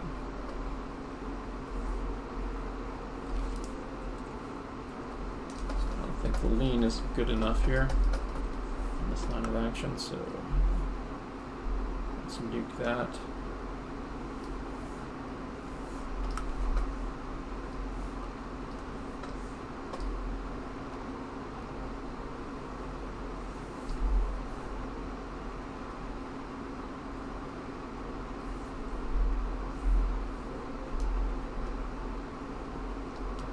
Indication of the head direction in there, just for me.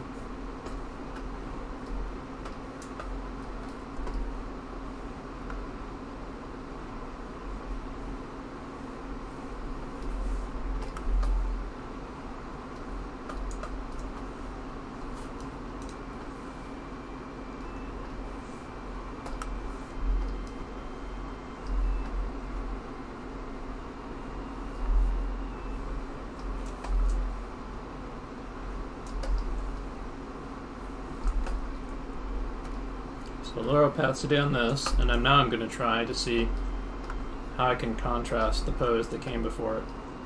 So I'm going to maybe place this leg down.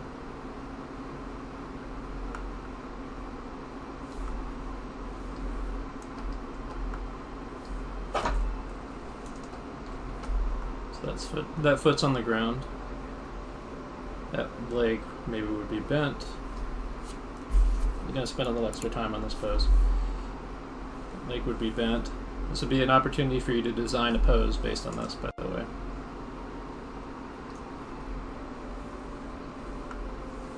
And pretend she was anticipating coming off the ground.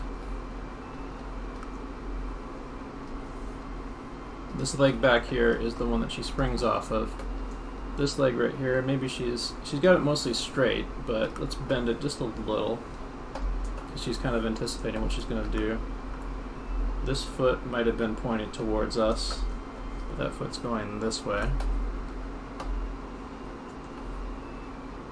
I'm kind of feeling like her trajectory would be kind of like this,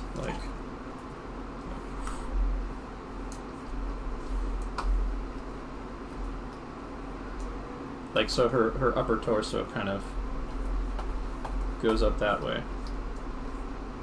Kind of jumping herself up in a curve backwards a little bit, even though like the lower part of her body is being thrust forward. So she'd have her arms slack, maybe something like this. Maybe one arm kind of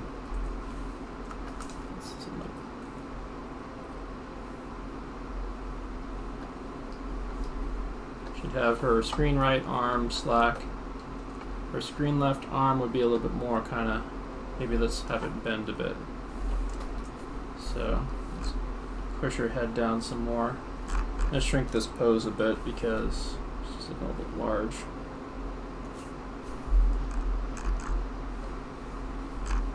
So she's looking down and to the left there, so let's maybe make her, I think I'm okay with her looking down here too.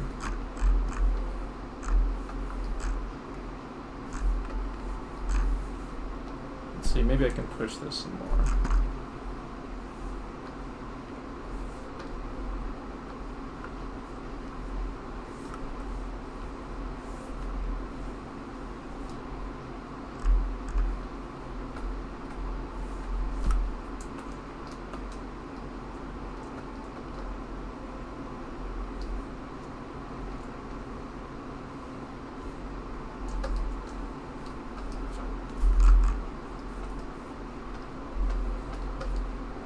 Like that.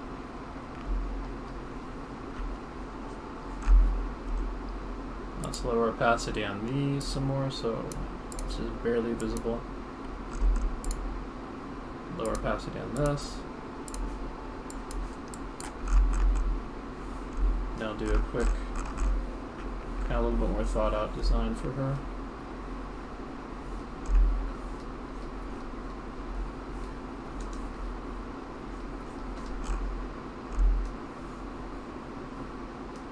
I'm using one of the Animators shorthand character models, which is just like this kind of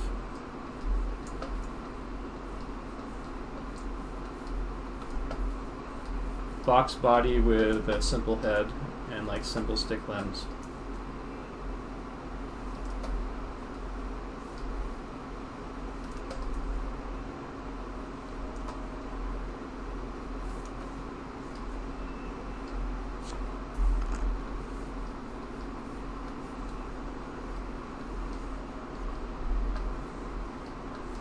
Add her head there.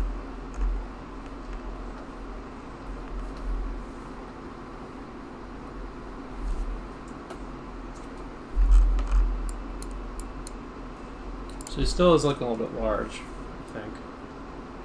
So let's shrink that a bit.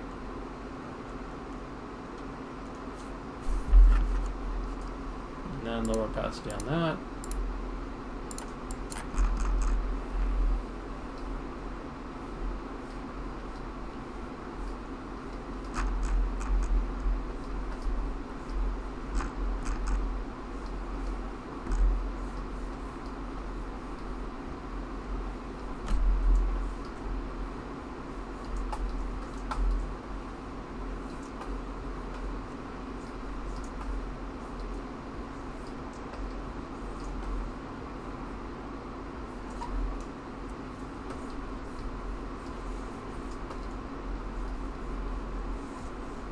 She's on one tiptoe, kind of. Something like this. Then I can include the bow and arrow from Wednesday's class in here, too.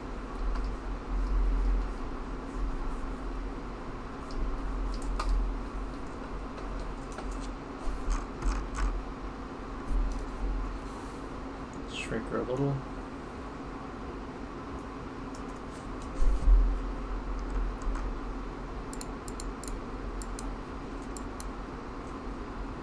Let's copy paste these and see how they look.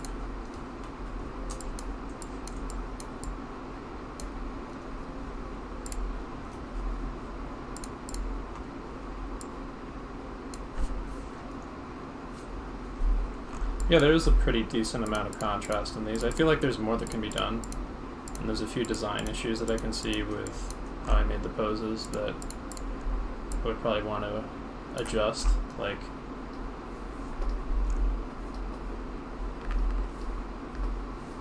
her arm, this arm, this forearm, and that leg are a little bit too parallel, for example.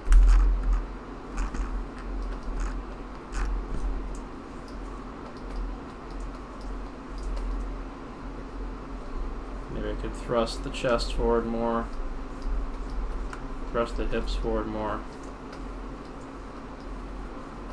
and by conversely push the hips back, punch the body even more.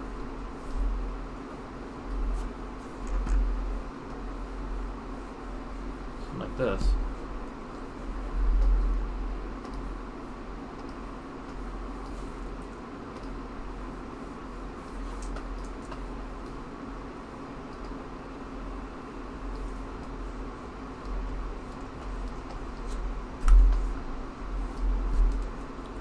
That's the cool thing about thumbnailing like this. You have permission to kind of play freely with the poses in like a very simplistic fashion without getting too caught up into detail.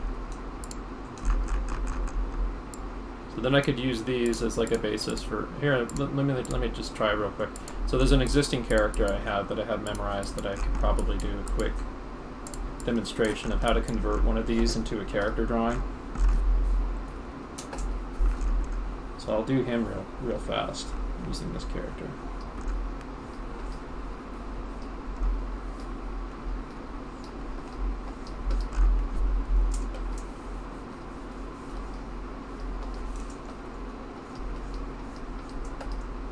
What drawing software? I'm using Clip Studio.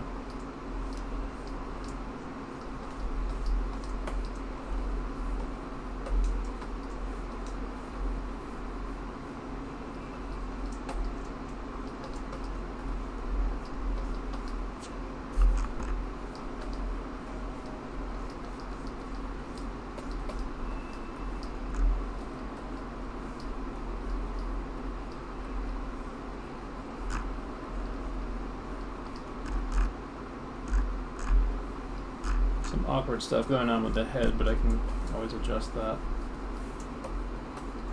my first pass on roughing in the character model.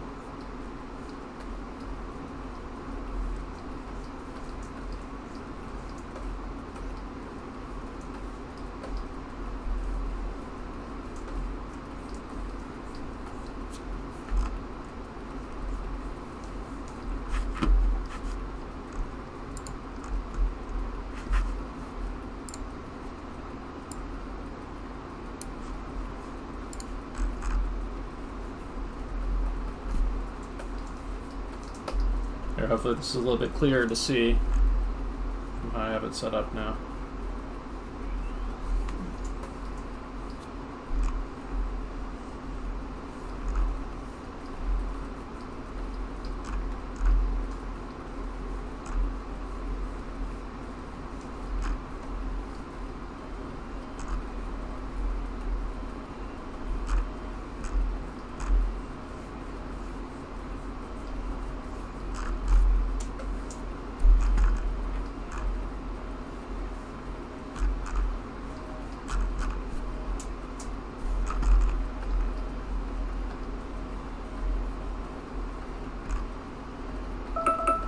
Okay, Google, stop.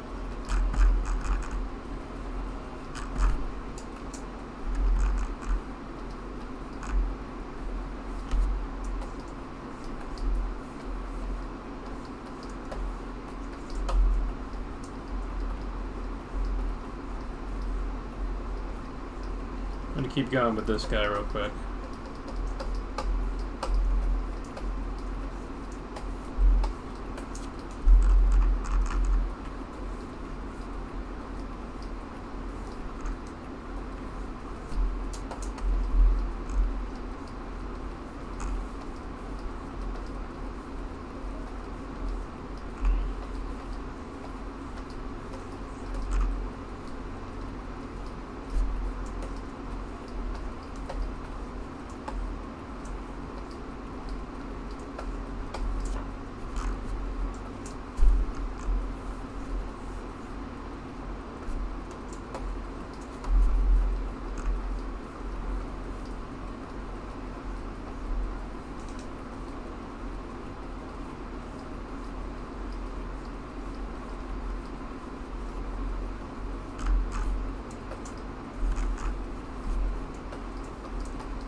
Here. I do have kind of a parallel curve thing going on here with that arm, so maybe more like it kind of looks like he's breaking his back. Maybe I have to make this straighter, actually. Yeah.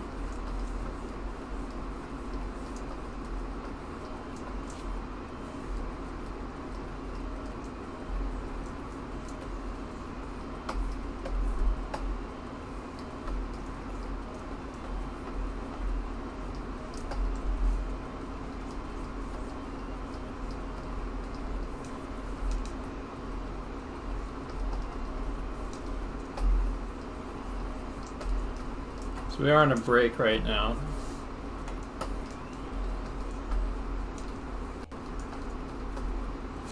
Okay, Google, set timer for 4 minutes. Okay, 4 minutes. Starting now. But I'm kind of just drawing through the break right now. Kind of trying to demonstrate here, like I have this character like semi-memorized, so I can kind of at least get his like character model started.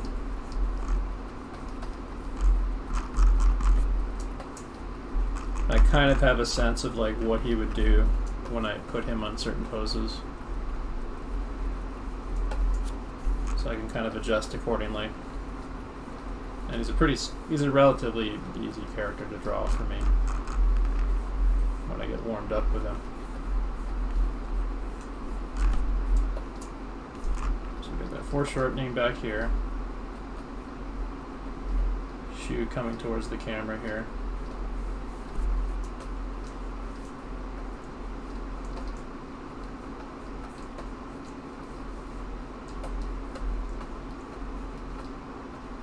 Some of you might recognize this guy from one of my other class sessions. I'll show off a sequence that I've been continually working on with him real quick during the break here.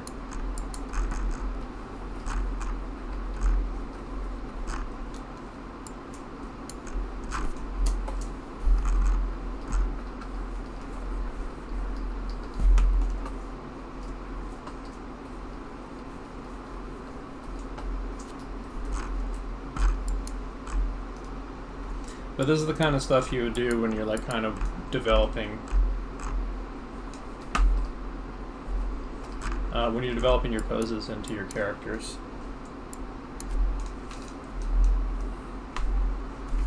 I'm still playing rough and loose. I'm not getting too specific with it because there's other drawing problems I know I'm going to have to deal with this guy. And also I'm not totally warmed up with him at the moment.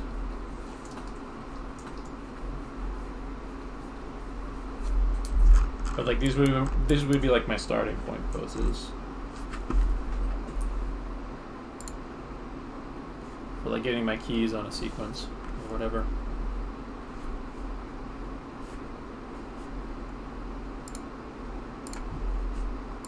Let's see, maybe I can show. There we go. I think it's a more recent version of that one, so I'll see if I can open it after I open this real quick in Harmony. Let's get rid of that.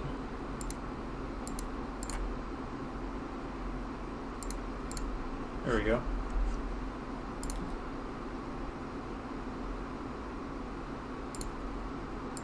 What's the most recent version of this? Oh, this is the most recent version, I think. I'm going to check my desktop. I might have saved another version of it there real quick. Yes, I did. I saved another version of it on my desktop.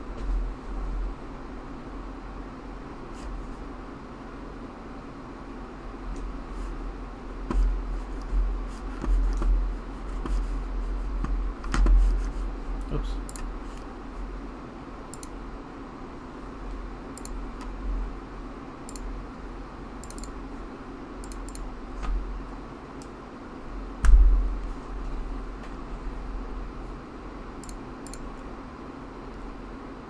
Yeah, but this is the same character I was just drawing.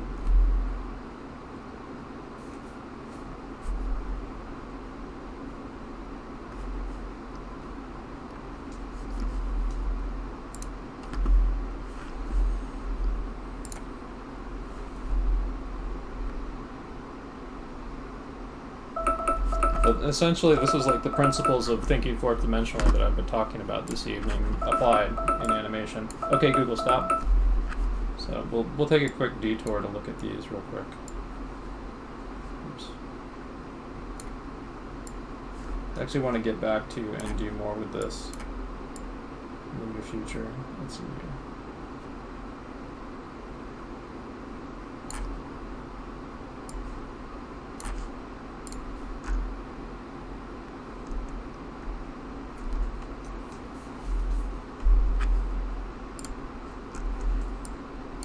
But you can see in this sequence I'm applying principles of contrasting posing here. You have this like really like hunched down, like crash down pose, contrasted by like this. This is what I'm talking about. This is why I'm having you kind of invent contrasting poses today. Because contrasting posing reads for a stronger action for doing limited animation.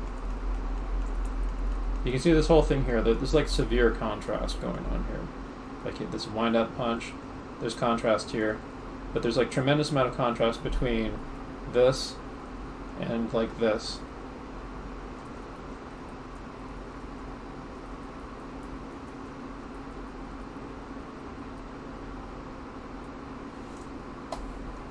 And everything's kind of everything in the gesture kind of drives the action. Like this character can often go off model in these sequences and stuff, and distort and stuff, and so on. But it still works because it's still in the ballpark enough to be readable as the character and not really break him. And he's supposed to be very loose and dynamic and energetic and stuff.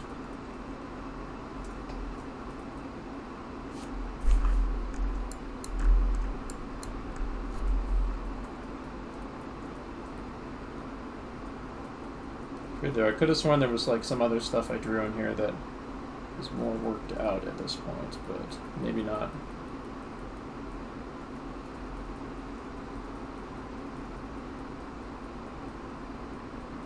Yeah, I think there's this is missing something, actually.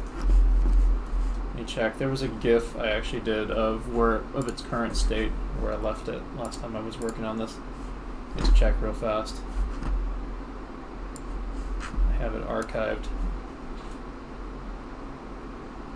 In a DM I actually sent someone I know. Let's see here.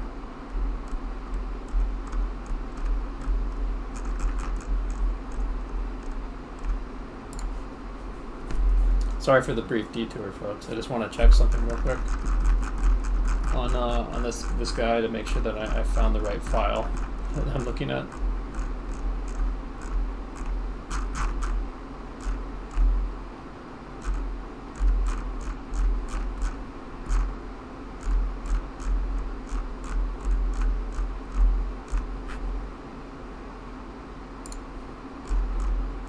Okay, it's not there. I think it's down in the Spaceball Fury section now. So let's check that real quick. Don't worry, I'll get back to doing... I actually want to do a draw-over demo of somebody's work when I get back here in a second. Just hang tight.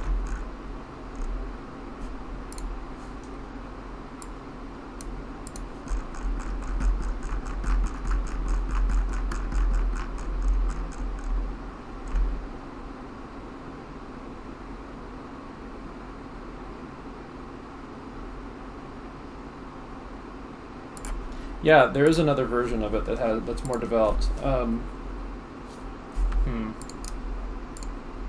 Well, I have it in my files somewhere, so in any case, here's the more developed version. I'll bring it on screen here real quick.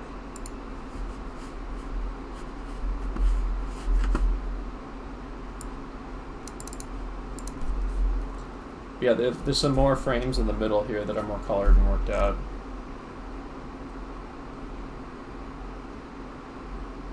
Yeah, that one, right in the middle there. But anyway, so we're going to get back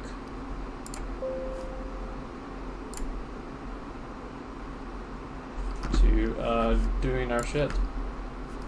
What time is it? We are about 2 hours in. That means we have 1 more hour left. I think I have enough time for like a quick demo of someone's work, and then we're going to be concentrating on getting some more drawings in and trying to invent some posing out of it. Let me see what people have been posting in Discord real quick.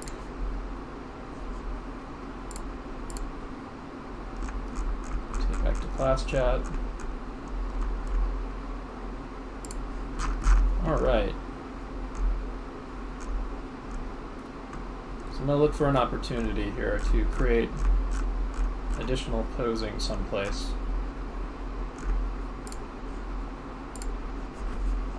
I really like this study someone did of like this really dynamic pose that I'm about to bring on screen real quick.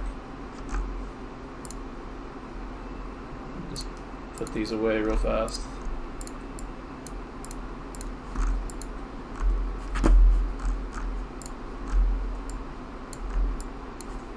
But this guy is the one I'm going to be doing a quick demo of. This is what I think of one of the drawings that was on screen.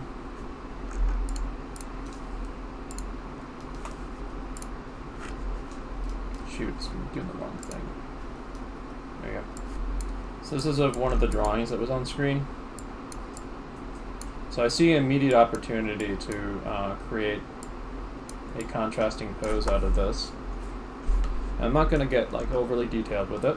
I'm going to keep it pretty simple for slow opacity. And we already kind of got like the general thrust of this pose and stuff, so I'm not going to necessarily do a draw over that.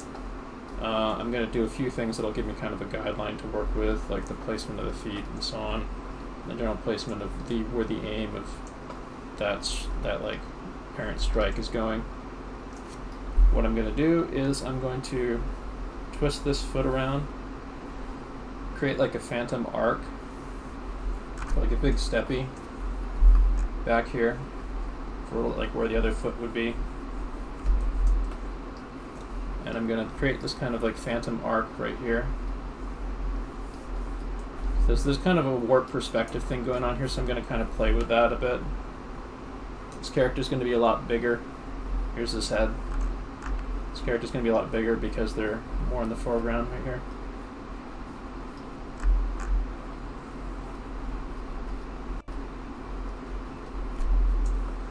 And it's not going to be accurate to perspective. This is just like a fun thumbnail design to contrast the posing. What's going on here?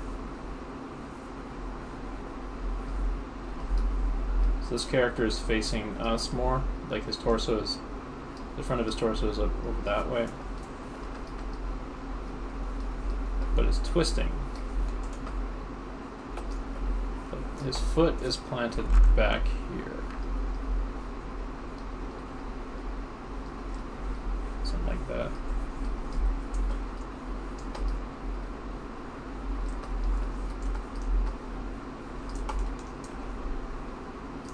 Move this over to the side. I probably need some more drawing space for this.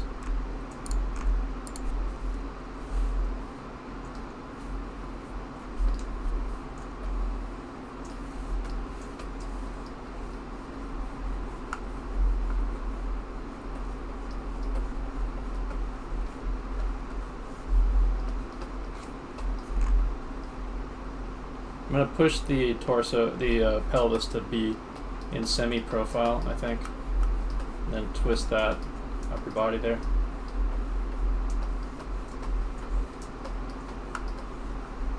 His foot's like really pushed towards us. We turn on that so you can more clearly see the overall big picture of what I'm making.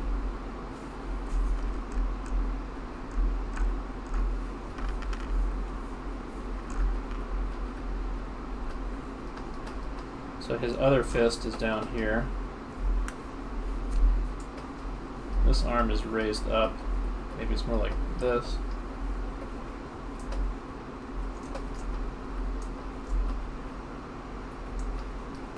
He's looking in the direction of this dude down over here.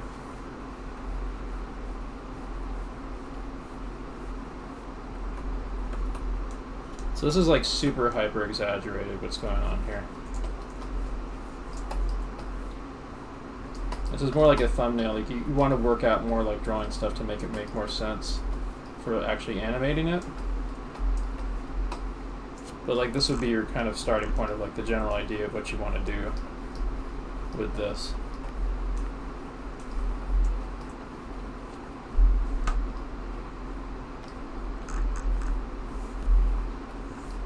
Let's contrast it with a quick draw over of this, reinforcing the things that are going on here. Because I'm just playing with what you have. What the thing is that you were studying is probably considerably different.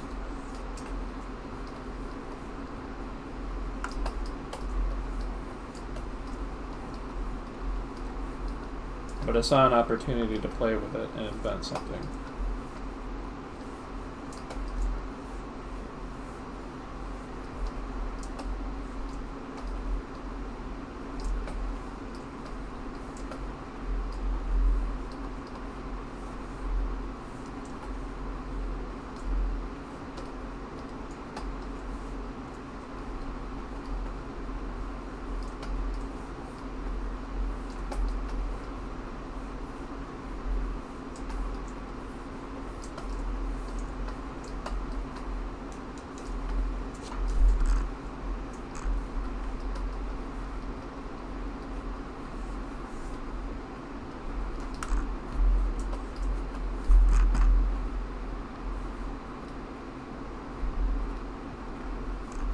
Yeah, there's a few qualities my draw over kind of lost versus the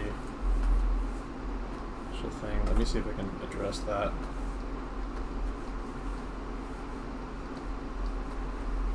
Sometimes it's a little bit like picking out cloud patterns of things that I'm seeing. This kind of thing.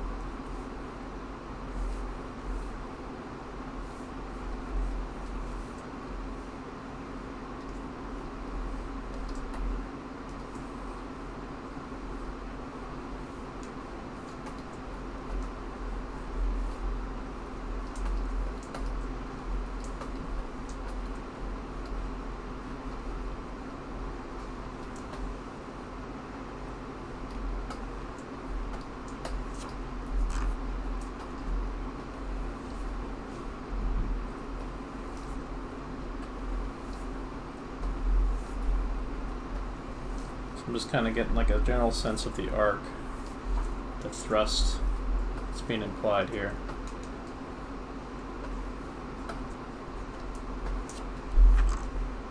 His foot back there would be like taking a big long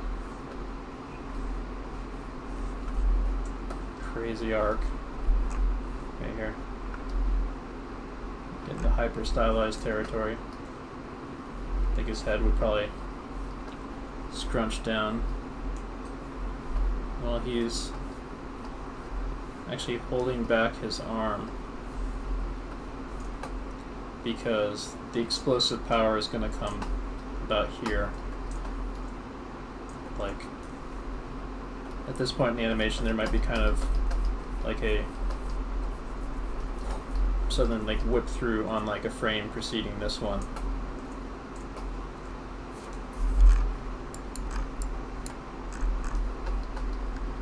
So you get like 1, 2, 3, 4. And like these last two poses would be of like him at the very end here, like would basically be like a cushioning pose where like his arm whips forward. There's a big step pose. It would hold on this. It would hold on one for, I want to say, around 12 frames. 12 frame hold. It would take this one.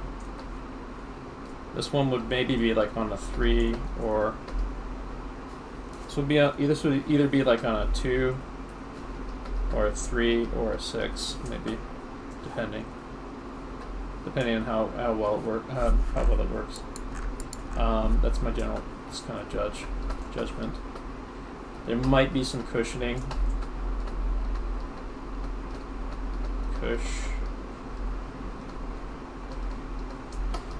The cushioning would be like an anticipation where he goes back a little bit further, anticipating what he's going to do. Like he might kind of like start with his hips a little bit. So I'll put that in as 2. He kind of relaxes this arm here, and he kind of leads in with his hips. Bends this leg down.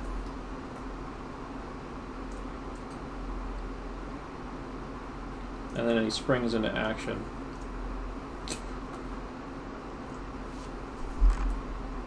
So I'm very keen to like see how this would look animated actually. So maybe I might take what I've done here with these notes that I'm making here, and we could try it out. I don't know about tonight. I want to keep doing figure drawing tonight, but maybe for Monday's class we can put a pin in this one for a possibly seeing how this animates on Monday. But this is the kind of thought process you want to go through when you're designing your animation. And of course there's more to this. This character is getting ready to strike this dude. So there's more I could get into with this guy about where that blow is going. Maybe what happens here is there's a cutaway before the actual impact happens and we get a close-up or something. But I mean, that's something to save for like a Monday animation class, I would say. But yeah, very good, very worthwhile study out of a draw over from somebody here. But yeah, start thinking about how you can design these poses for your sequences, and if you're feeling bold about it, try bringing in these into an animation program and try doing animated versions of these poses to see how they work, to see how well they hold up and how well you can adapt them to actual animation. So we're going to be doing more stuff like exactly like what we've done today in future sessions of this class. We'll be thinking of things fourth dimensionally, and designing stuff that might wind up showing up in Monday's class. that we can animate together. So I'm going to join in with you guys in doing a bunch of gesture drawings for the rest of the session. I'll look for opportunities to do little bits of invention and stuff, but right now is the time to kind of cool down, I would say. For the next, I think, we got 45 minutes left of class, so now's the time for some good, to close out with some good figure drawing mileage. Some just good, honest figure drawing mileage. I'll look for opportunities to invent and create sequences and other things too in these, but I think the point has been gotten across about how to utilize this stuff for today, and we'll have other opportunities in future class sessions to do more with this. Next Monday is going to be a continuation of the stuff I did last week in the melting class, although that's not going to be the main focus of the class. Anyone who did homework for the melting face animation class I did on Monday, I'm going to do critique of their homework, and I'm also going to work a little bit more on the animation I did. I have like 1 or 2 things I'm going to do with it, and then I'm going to just put it aside. It was always intended to be like a study. I'll probably clean it up and make it into like a funny animation for like a Twitch alert or something, though. That was always the plan with that thing. And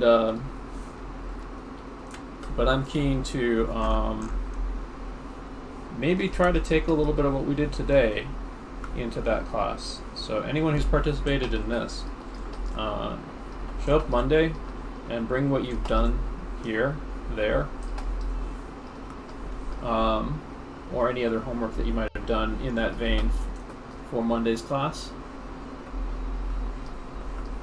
Because we're going to kind of like play with adapting that like this kind of stuff into actually animating. Also, another thing I want to alert people to, I'm currently in the process of planning a beginner to advanced class sequence centered around the Animators survival kit, but combining it with like modern cool animation stuff, like from Sakugaburu and modern shows and stuff. Like Animators survival kit by Richard Williams, of course, is an essential tool for any animator. An amazing book, and also an amazing DVD series, by the way. It's also an ebook version that has like a lot of the animation that you can actually look at for it. But for that class series, I have an actual specific curriculum in mind where we're going to be progressively working on stuff from beginner to advanced in sequence, week by week. And we're going to go through all the major exercises in the book together, bit by bit. So if you're completely new to animation, when I start, I'm going to pay attention to the class schedule in Discord. I'm going to announce when we're going to start doing that. For the time being, though, the Monday class is going to be still plenty free and fun for you to kind of dip your toes into animating. But not gonna lie, you're gonna be a little bit lost, I would say, with what I'm kind of doing there in how things are right now. But that's why I'm structuring a beginner to advanced class.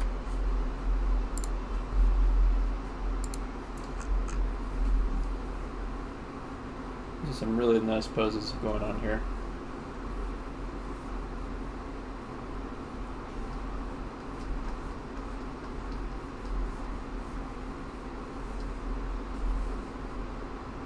So you really can break these poses down into simple cuneiform shapes too.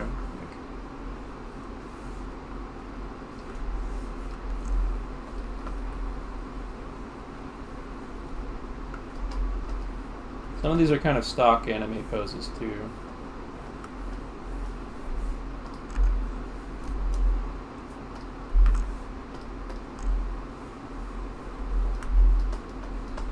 Protagonist got his head down, the torso is bent down so deep that you can practically see the top of the shoulders. He's got his knuckles clenched, his arm bent, ready to take more action. And there is even like it's not animation that's happening here, but and there's not really a sequence per se in what's happening, but you can kind of like feel the contrast between the panels of what the character's doing in these, for sure. Like even in comics, like when you're cutting shot to shot like this, there's principles of contrast that get played up too. Like, let's see here, the way the protagonist character is kind of kicking this other enemy character in the guts. And then it contrasts to an explosive moment of him landing and it's like slashing everyone around him.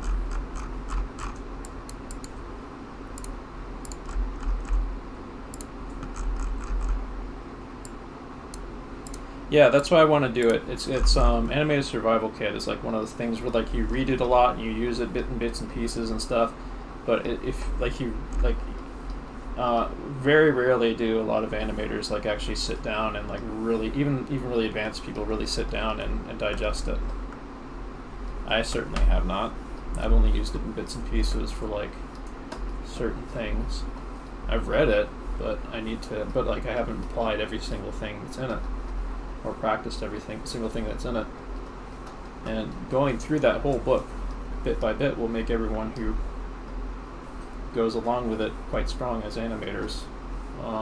Especially if you're combining it with an extensive amount of figure drawing. That's one of the key ingredients to doing that. So, as part of the Richard Williams stuff that we're going to be doing, I'm going to maybe try to schedule some figure pose stuff during the same days that we do that, so we can warm up with figure drawing before we do animation.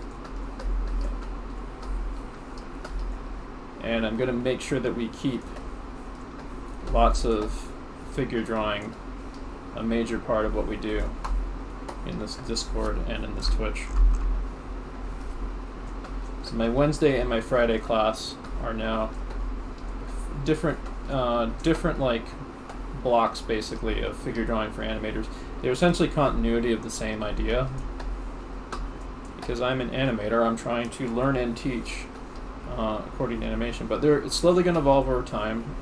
Sometimes I'm going to cover different subjects on different days, but I kind of want to maintain a certain degree of continuity between my Wednesday and my Friday class, so you can kind of build on what we're doing. And I'm going to try to look for opportunities to do that too, even during or before the Monday animation class.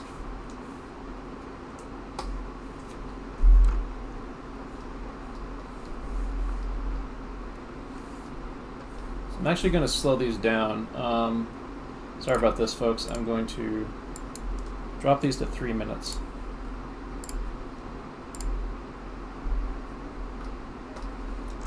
I think our last few poses, I might actually drop down to 5-minute posing.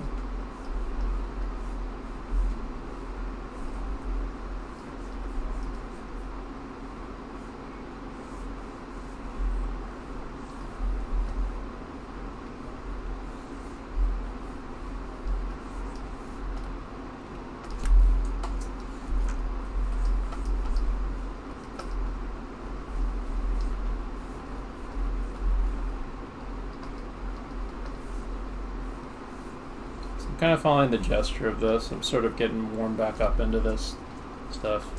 Again, like, as with everything else today, like, you don't have to be too concerned about making pretty drawings for this session. Like, you're concentrating on trying to kind of like hook yourself into the wavelength that the motion and the action is happening in. And if you get caught up in structure or detail, then that's going to kill it. Fortunately, there are things you can do as you get like more warmed up and so on, that you can start integrating elements of structure into the gesture. I didn't really focus on that this evening, so I'm not really kind of keyed into that, but I'm going to do a little bit of it as we close out today. So that means like these kind of more simplified shapes, and I'm going to show off a little bit of what I did for Wednesday's class this week, and maybe use that as a basis to kind of close out what we did, what we're going to be doing this evening. We'll kind of use like, because we've gotten really kind of loosey-goosey this evening with very, very like loose gestural shapes and stuff. I think it would be a good idea to close out with a little bit, not too much, just like a little bit of constructed shapes. So just to kind of remind ourselves that we can't make everything gushy, and that things have to be eventually at some point when we're drawing, when we're trying to work out like the motion of stuff, they have to be worked out into 3D characters.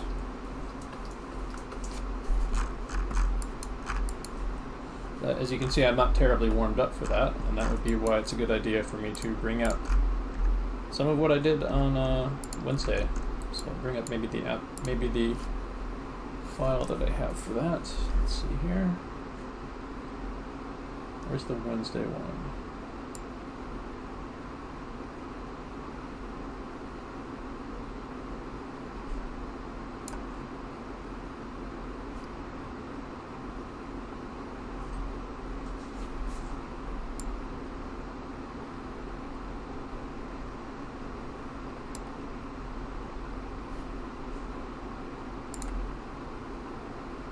That was week 2, Friday, and that was Friday.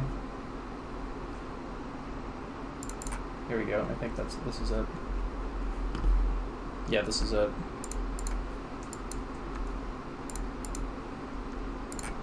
Alright. So some of the demos I did last week. Well, hang on one second.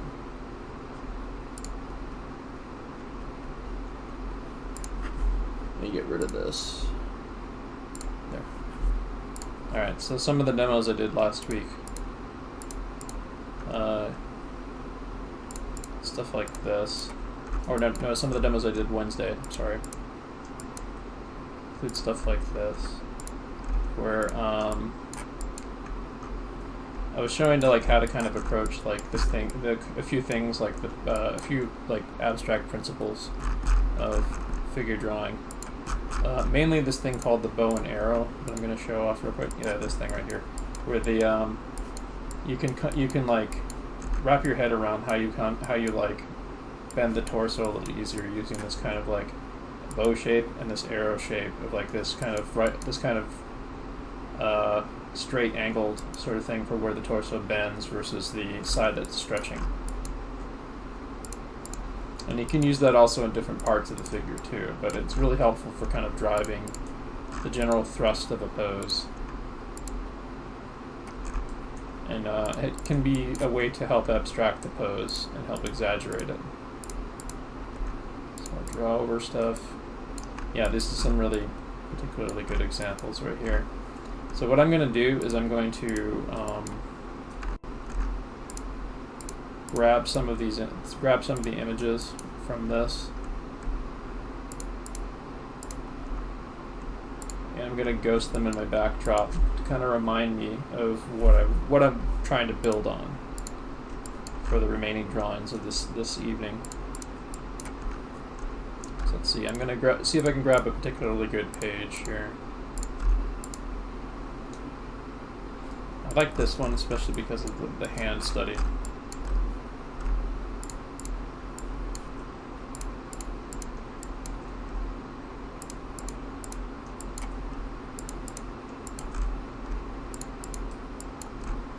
But I think this one would be a good candidate right here. This was a draw-over demo I did of someone in the class. So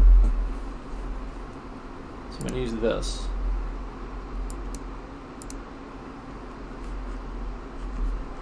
So I'll take a quick screenshot of this.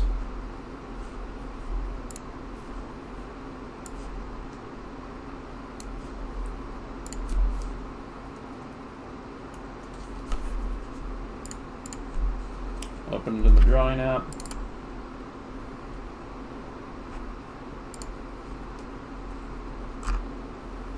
And I'll just like bring it in the background and lower the opacity on it. Because the point is to just kind of have it there. Sort of remind me of what I was doing on Wednesday.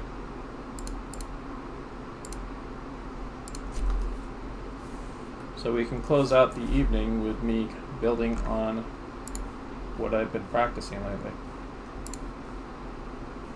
In addition to the other stuff we did tonight.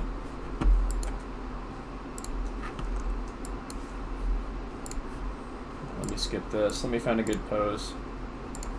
That's really nice, actually. I actually really like this guy. That's drastically exaggerated. Let's play with this guy, actually, with the 3 minutes we have with him. It's kind of a JoJo stance sort of thing going on here, I would say.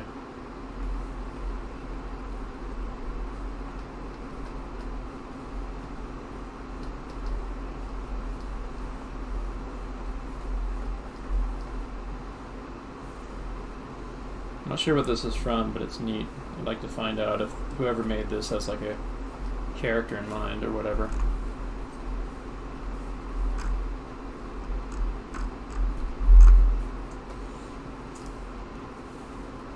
I like the way they played with the shapes of the legs too on this.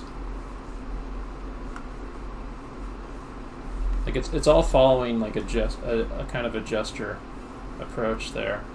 And like drastically like simplifying things in like a really stylized way. This is definitely like thinking of a figure for like a comic book panel or something in terms of like how an animator would think.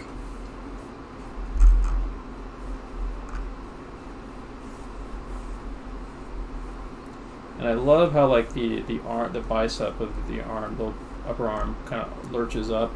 And there is a kind of a sense of dimensionality to the arm and like this kind of kooky posing that it has here.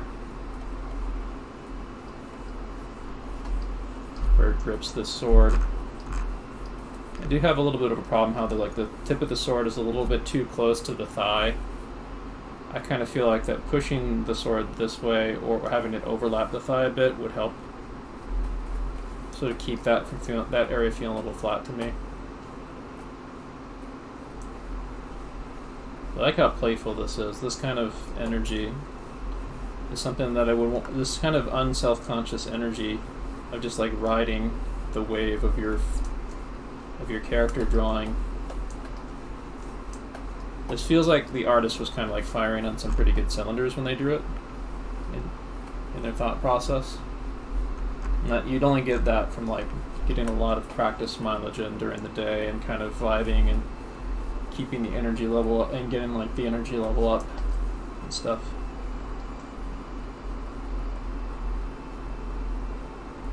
Or maybe they had a previous good day of drawing and they this might have been like the first sketch they did of the day and just happened to bust out something really fun. It's kind of playing in the energy they had previously.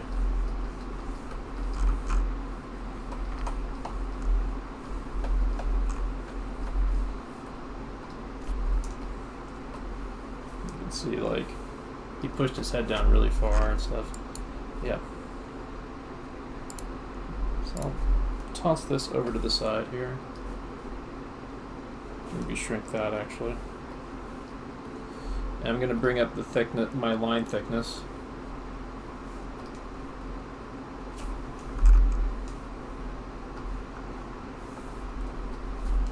Maybe not that much.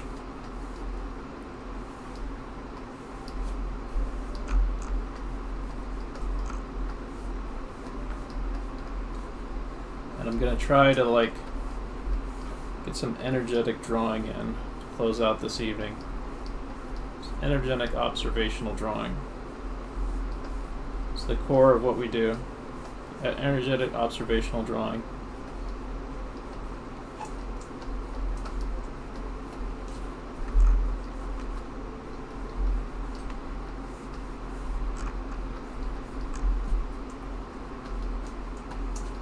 It's enough time on this page to make mini studies out of all four of these poses, I would say.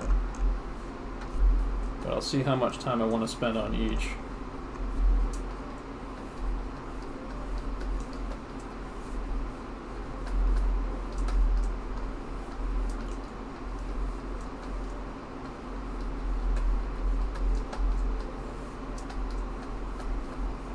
I love the torso twist that's happening on the upper right pose there.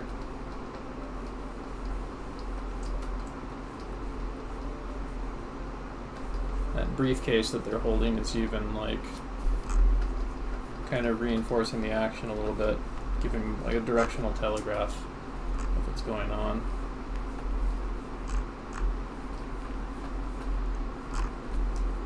Some of the stylization we actually just saw on that last pose of the drawn character. It's actually not too far off of what's happening on the screen right upper left sleeve of this dude here.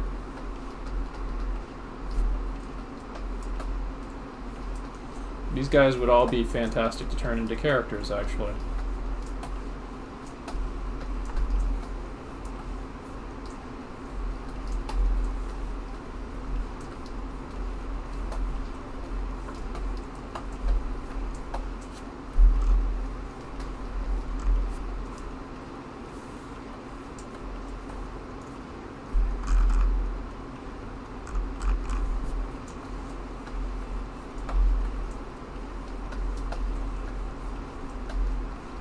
I'm just trying to feel stuff out right now, because my ability to break stuff down three-dimensionally is a little bit shot because of the gesture stuff I've been doing.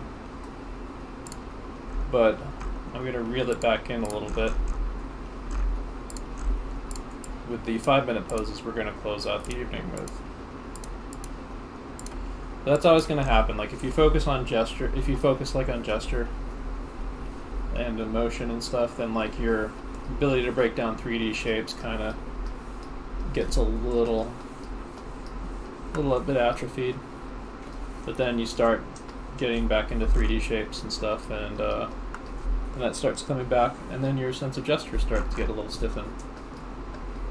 So you kind of want to go back and forth between the two. And we're definitely going to be doing a mix of that in this class. Like in the future, you're going to have stuff here that is going to be like, you know, we're still going to keep the energy level up, but we're going to kind of evolve it so we'll be able to make more structured drawings out of these and kind of get an artist whole meal where we can design dynamic poses and then make constructed characters out of them. And here's a little opportunity for maybe me to do something like that with this pose, actually. Let's lower opacity on that back there so I can make sense of this. Actually, let's get rid of that. So like this pose right here, I see a few opportunities for me to kind of do that right now. And a good way to get hooked back into more kind of constructed drawing. Look for parts of the drawing that you can put simple shapes that make up certain segments of anatomy. And like I'm seeing an opportunity to put kind of the pelvis in here. I'm using a cube for the pelvis. It's my go-to. And then I got the center line on the pelvis. Move back up over here. So that gives me a little bit more of a headway into kind of figuring out where the side plane of this twisted torso is.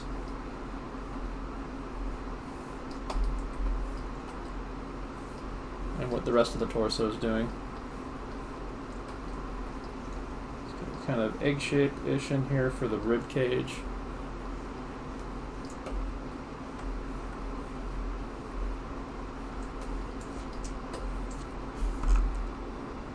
As far as the thighs go, I'm going to keep them pretty simple still. I'm going to move on to the next pose in a bit, but I just want to stick a little bit longer inventing off this.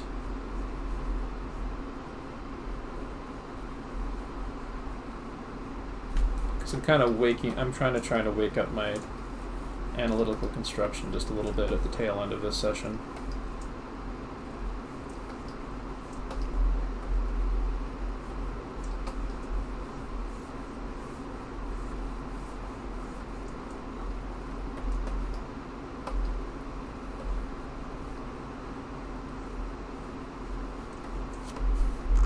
Oh my goodness, we actually have about close to 15 minutes left. I'm actually going to skip right over the break.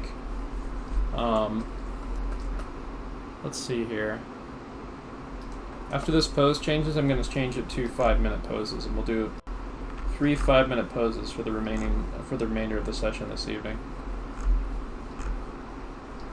I will actually open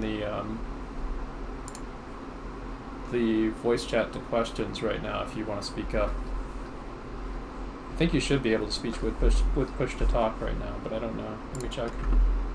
Permissions. Everyone speak. Yeah, speak is push. Everyone should be able to speak right now who's in voice chat and Discord. So if you have any questions or anything, any input you'd like to give or whatever, feel free to speak up in voice chat.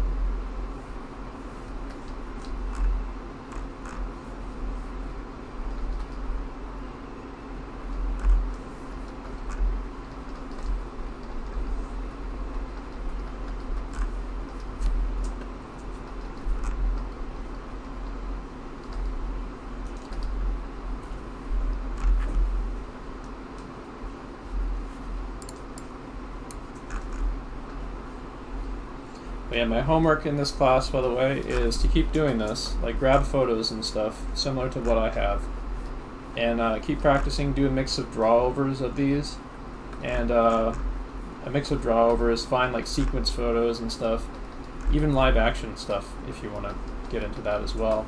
We're going to get into some live action stuff in the future too. I've just got to figure out a way I can do it. I can yoink stuff without getting copyright boinked. But yeah, I want you to basically like start designing like more sequence posing and stuff for yourself, as if you're like designing an animated sequence or like a sequence in a comic or something. And I would hope that you would hold on to those, because then we can potentially look at them on next Monday, or if not during next Monday, and during a future session of the animation class, to kind of see how we can convert some of those into animation. And if you really want to, you can try converting some of your invented posing into animation. Let's put this one over here.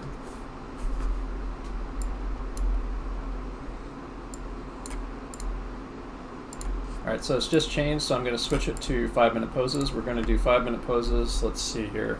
Okay, Google, set timer for 16 minutes. Okay, 16 minutes. Starting now. I put it on 16 minutes so we have like time to find good poses and stuff. This is a interesting little development sequence here, I think. I don't think we're going to do that one though. I want to find stuff that's going to be good to like do a full 5 minutes on. This one would be good.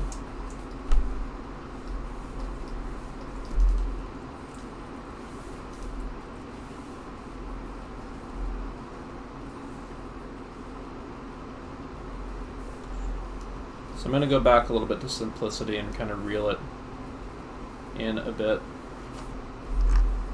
and try to make some smarter decisions at a slower pace, while keeping it gestural and playing off the stuff that I was like scribbling out earlier tonight.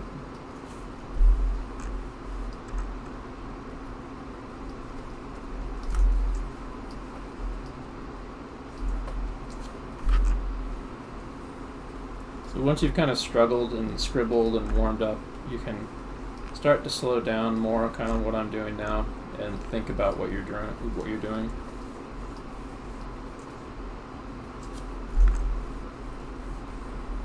So I'm thinking about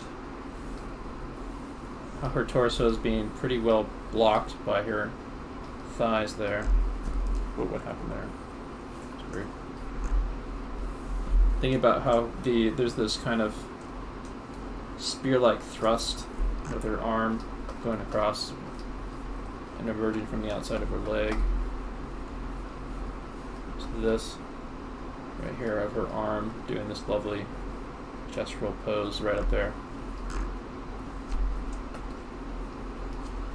There's the feet that are acting as like really nice anchory balance points to this very remarkably well balanced figure. Let's open that in another window real quick.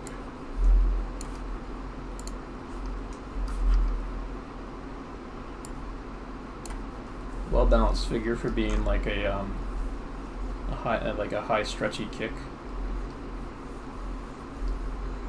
I like how the ankle kind of bows inward right there.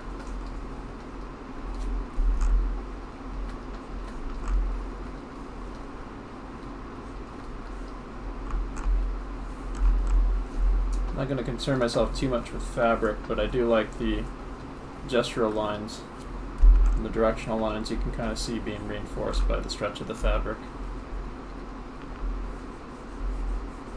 I'm going to kind of plot in a little bit of the sole, the angle of the sole of the foot there a little bit.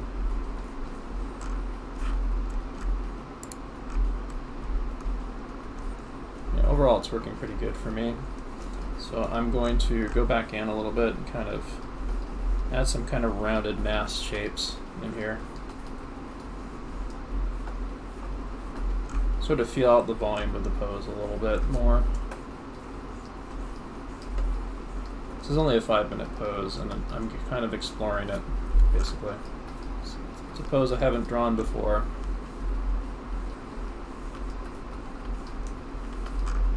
So I'm kind of trying to key into it a little bit.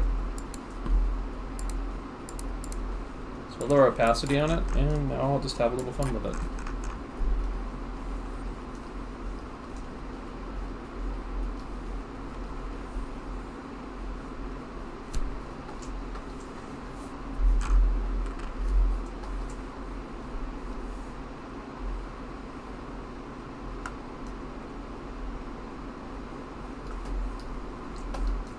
Let's see how quickly I can kind of mass in the basic shapes of this in the minute we have left.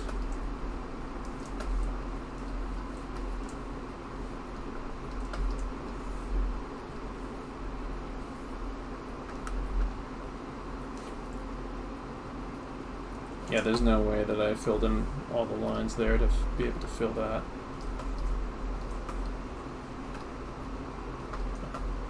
There we go.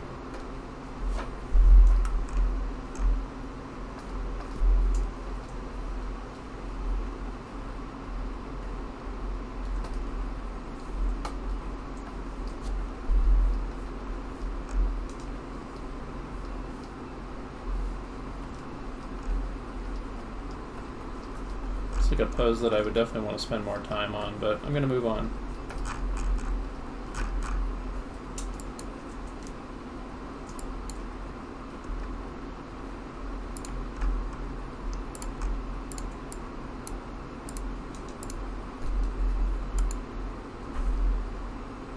We just did that pose.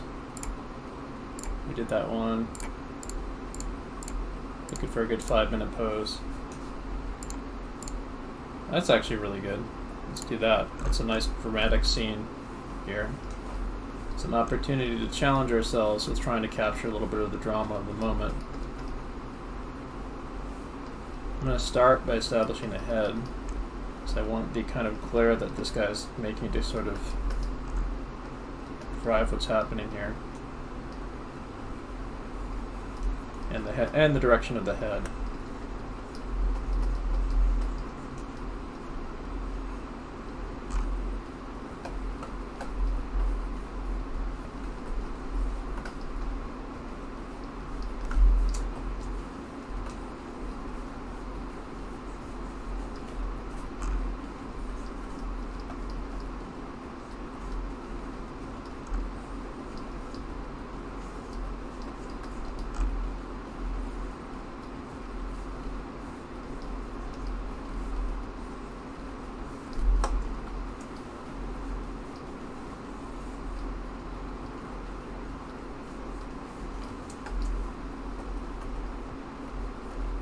Get a simplified shape in there for the hand.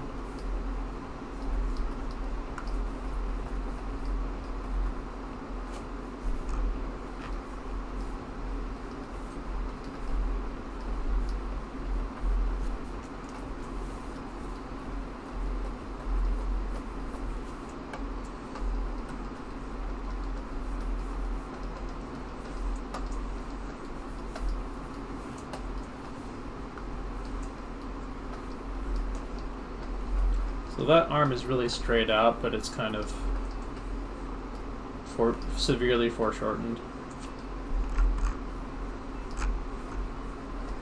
And you got this guy that's kind of like thrusting up over that way with his the turn of his body in the water there. Very nice little staged composition here for the storytelling of what's happening, for sure.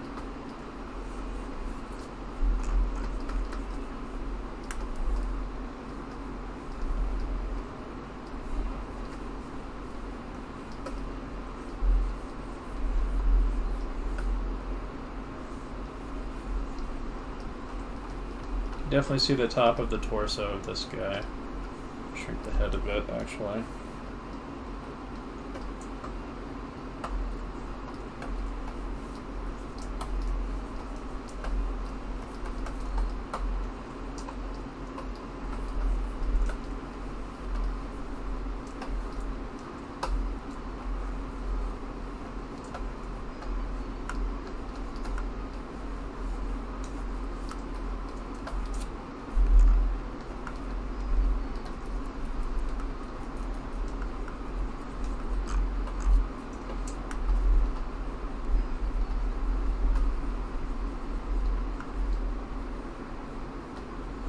A lot of information happening in this scene.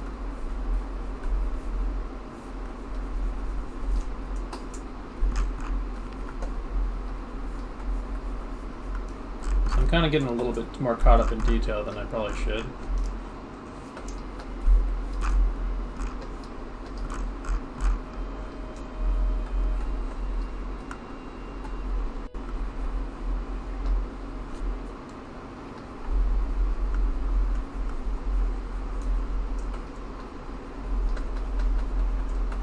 Let's see if I can knock back some of that overly scribbly information by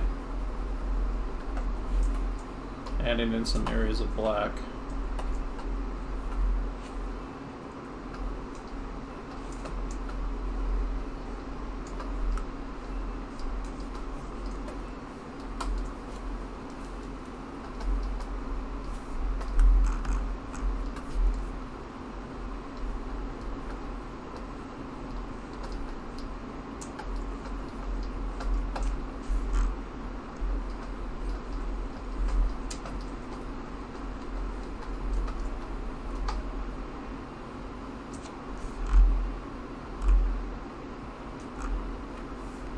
Okay, now I see what that thing is that he's holding. It's an axe, and there's an arrow or something in the water.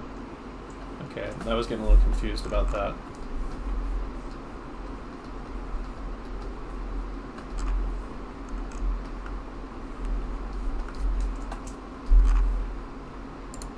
I think there's enough information here for me to work with this to make this into something.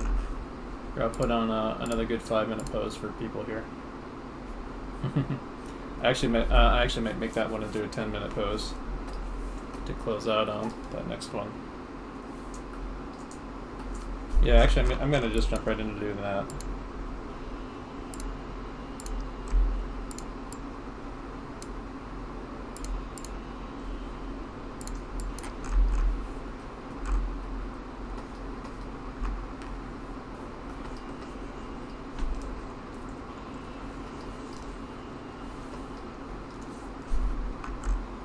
An awful lot of good shit going on in this pose.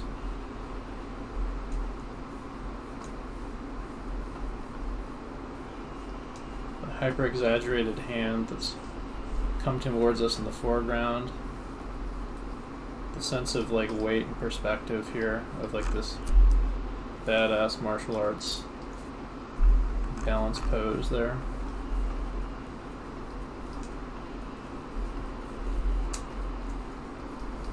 Does anyone know what this is from? Is this from One Punch Man?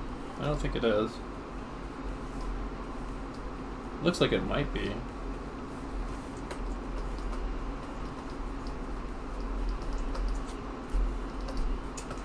Okay, I'm actually tempted to do a draw over this, but I'm just gonna try to like simplify the shapes.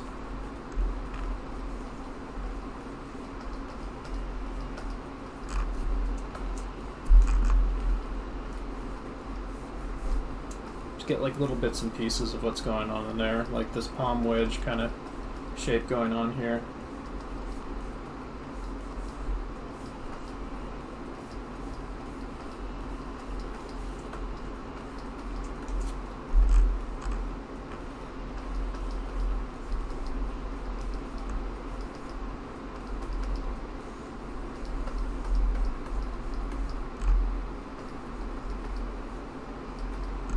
Lovely 2-point perspective going on here. Possibly might even be going like some 3-point going on here.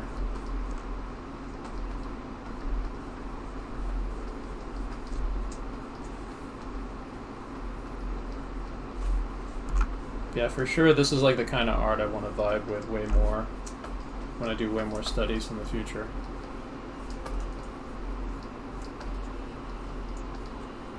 This shit is so fucking good.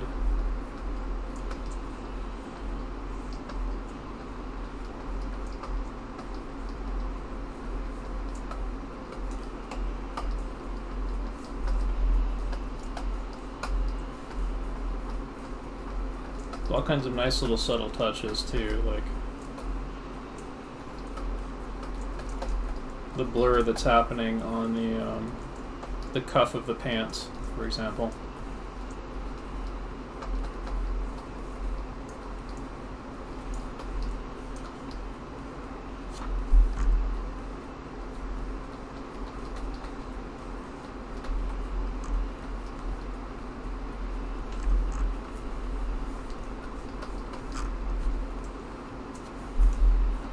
Great storytelling in those hand poses too.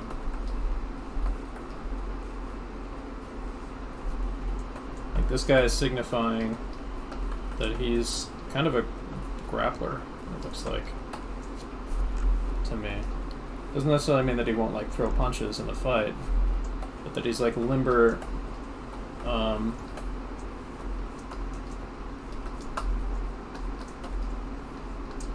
limber and in control of his fighting style, so that he'd be flexible enough to grapple if it came to that. That's the general impression I'm getting from this guy's pose. Also that he's very dangerous, possibly a villain, possibly an anti-hero. He looks like an antagonist to me. I could be wrong though, but this guy looks very antagonisty. I don't know what the background of this character is. If anyone can identify what manga this is from, that'd be cool.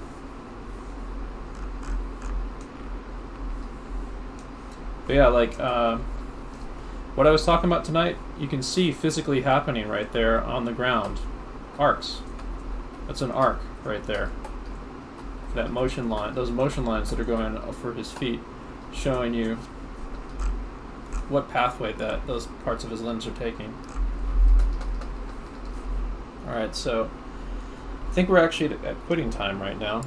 So I'll just pause on this. And let's just take a moment to take a breather and maybe take a look at what all we accomplished tonight. I'd like to see what you guys have done posted in chat. Okay, Google, stop.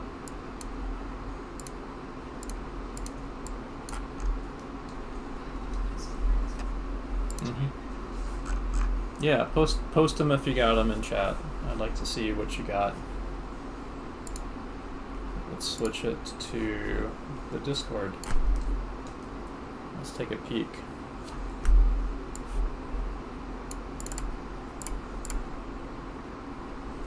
That's cool. Draw over study, like from earlier. That's very nice.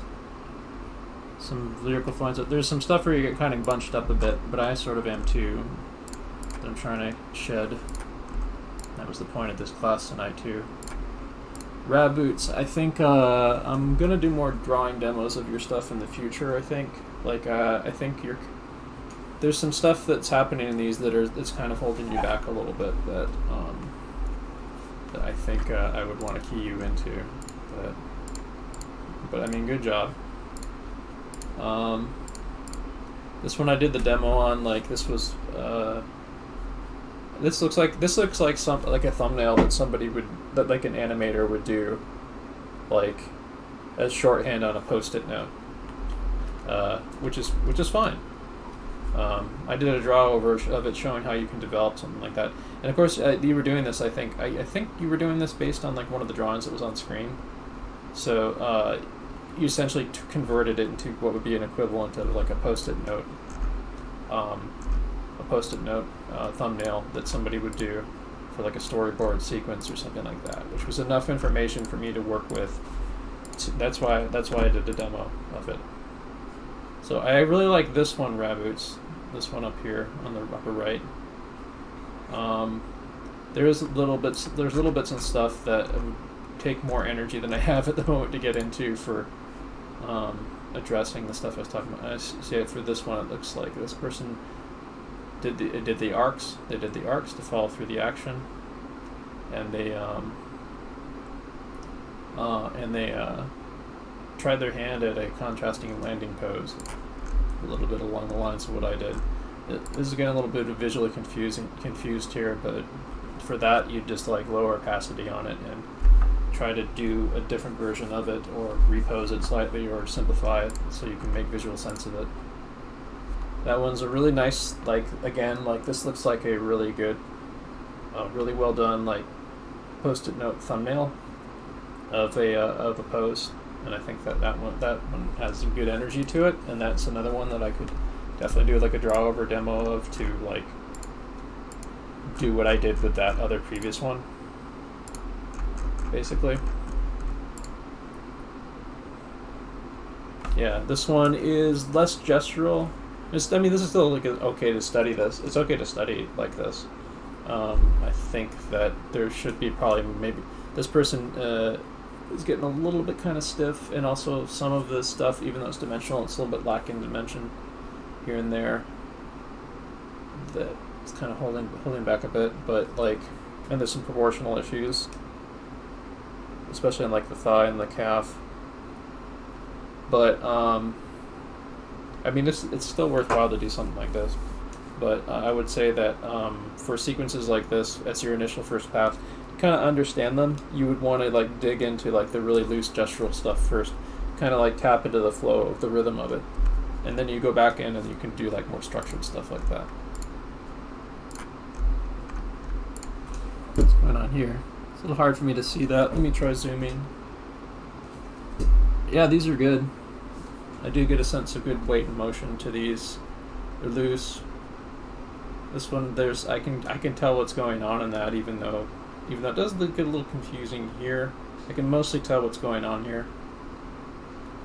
Yeah, that's good. Sipavica. Yeah, this is good. This is definitely good shit. Sipavica's on our game dev team, by the way. Let's see here. Yeah, arcs on there, and I see you're playing with plotting out the heads. Yeah, the tools that I gave you tonight, I want you to use them throughout the week on everything you do. Like use the arcs to like kind of plot out and figure out different actions. You can invent ones. You can try inventing actions yourself, but you want to also combine doing that with like observing stuff like those image sequences, live action video. Is good to use of like stunts and other things and martial arts and athletes. The less that the camera is bouncing around, the better for that stuff, by the way. Like you want stuff where the camera is very not moving, if possible, for the purposes of study. But yeah. Yeah, keep using these tools because you'll get better at and more adept at using them the more you use them. What's cool is like observing athletes that are kind of in a flow state themselves, because like in order to move their bodies, they move themselves in a very coordinated flow state manner. The flow state that they are in physically is the flow state that we as artists want to get into when we're drawing stuff. Like, so that's why drawing like athletes and dancers and stuff that are really, really adept at that kind of dexterity can really be beneficial to us, because we're indirectly sort of tapping into what's going through them when they're kind of in the zone on this stuff. Because we want that to come through us over time and over the course of practicing. This one gets a little hard to see because of the blue, the light blue on the black. The color that was chosen here, so it makes it hard to see. I think there's a good line of action on this. There was an attempt at simplification. There's some issues with this thigh down here, but I think overall pretty good. This one's a little stodgy and confused to me, but there's some stuff in there that reads pretty okay. That one's a little bit just hard to read for me because of the colors on it though. This one gets a little chicken scratchy. There is some good stuff in here though. I do see some pulling the line of action. This one's hard for me to see because of the light blue. Yeah.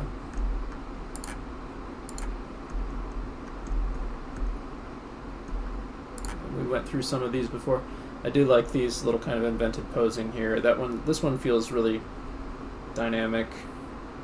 This one, I'm just getting a little bit confused, but I do like the kind of downward thrust of the body.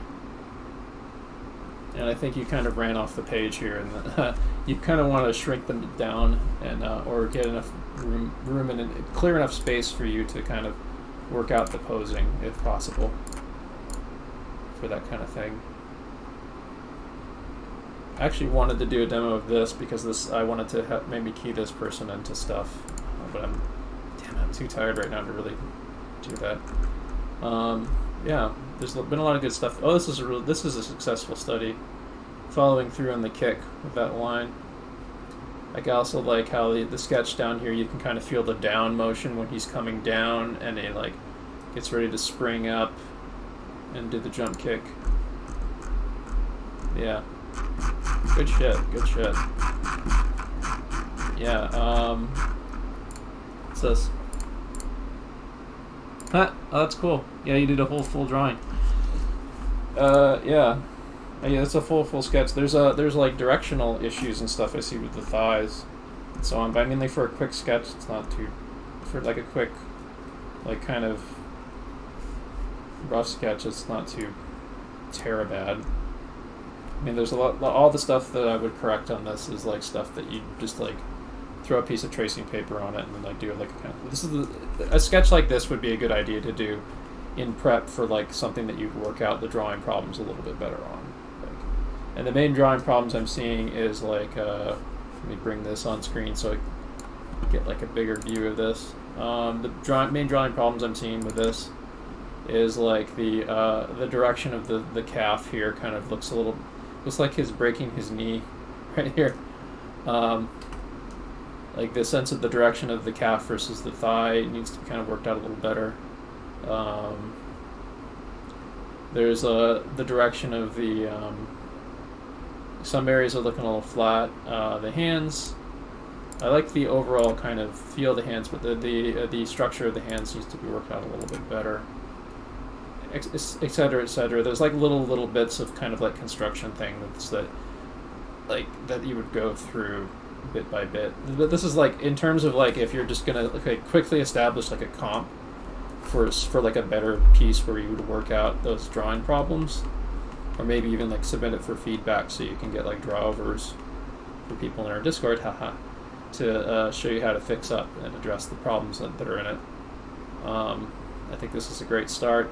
If I had more energy, I would love to do a draw-over demo of this to help you solve the drawing problems in it. Maybe if you remind me and catch me when we're in Discord, I can do a draw-over of this outside of class, which would be good good art workout practice for me also, because it would force me to observe and correct drawing errors, and pay attention to direction and plus up your drawing and stuff. Give you something to work with. But I mean, like as an initial sketch, like this kind of stuff is the kind of stuff you want to do. Like, is you're like say like you're comping out a piece or something, like you want to do a much better drawn version of this same idea, this is what you'd start with. So that's not too bad as far as that goes.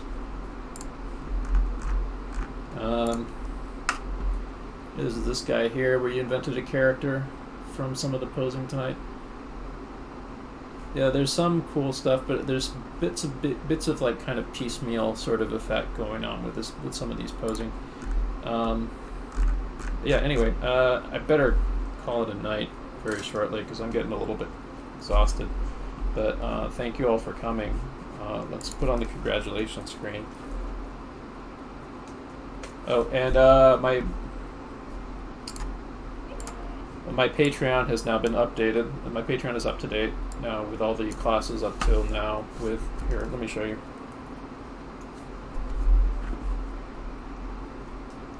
So, like, my previous class demos are available on my Patreon right now. We'll put that on screen right now here. Like stuff like this, these draw-over demos I did of people's work in class, and there's also a bunch of like bonus sketches I did after class on the side.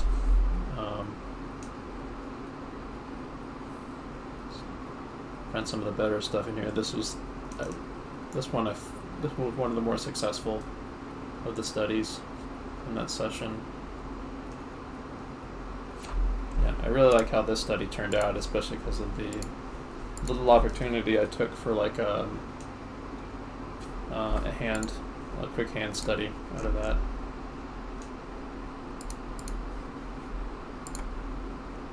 But yeah, that and like this are now up on my Patreon. You'll be able to get like access to all my like high quality versions of the demos for like the classes that I taught, and I'm also started linking the individual classes, so people will be able to like refer back to the poses that I used and so on.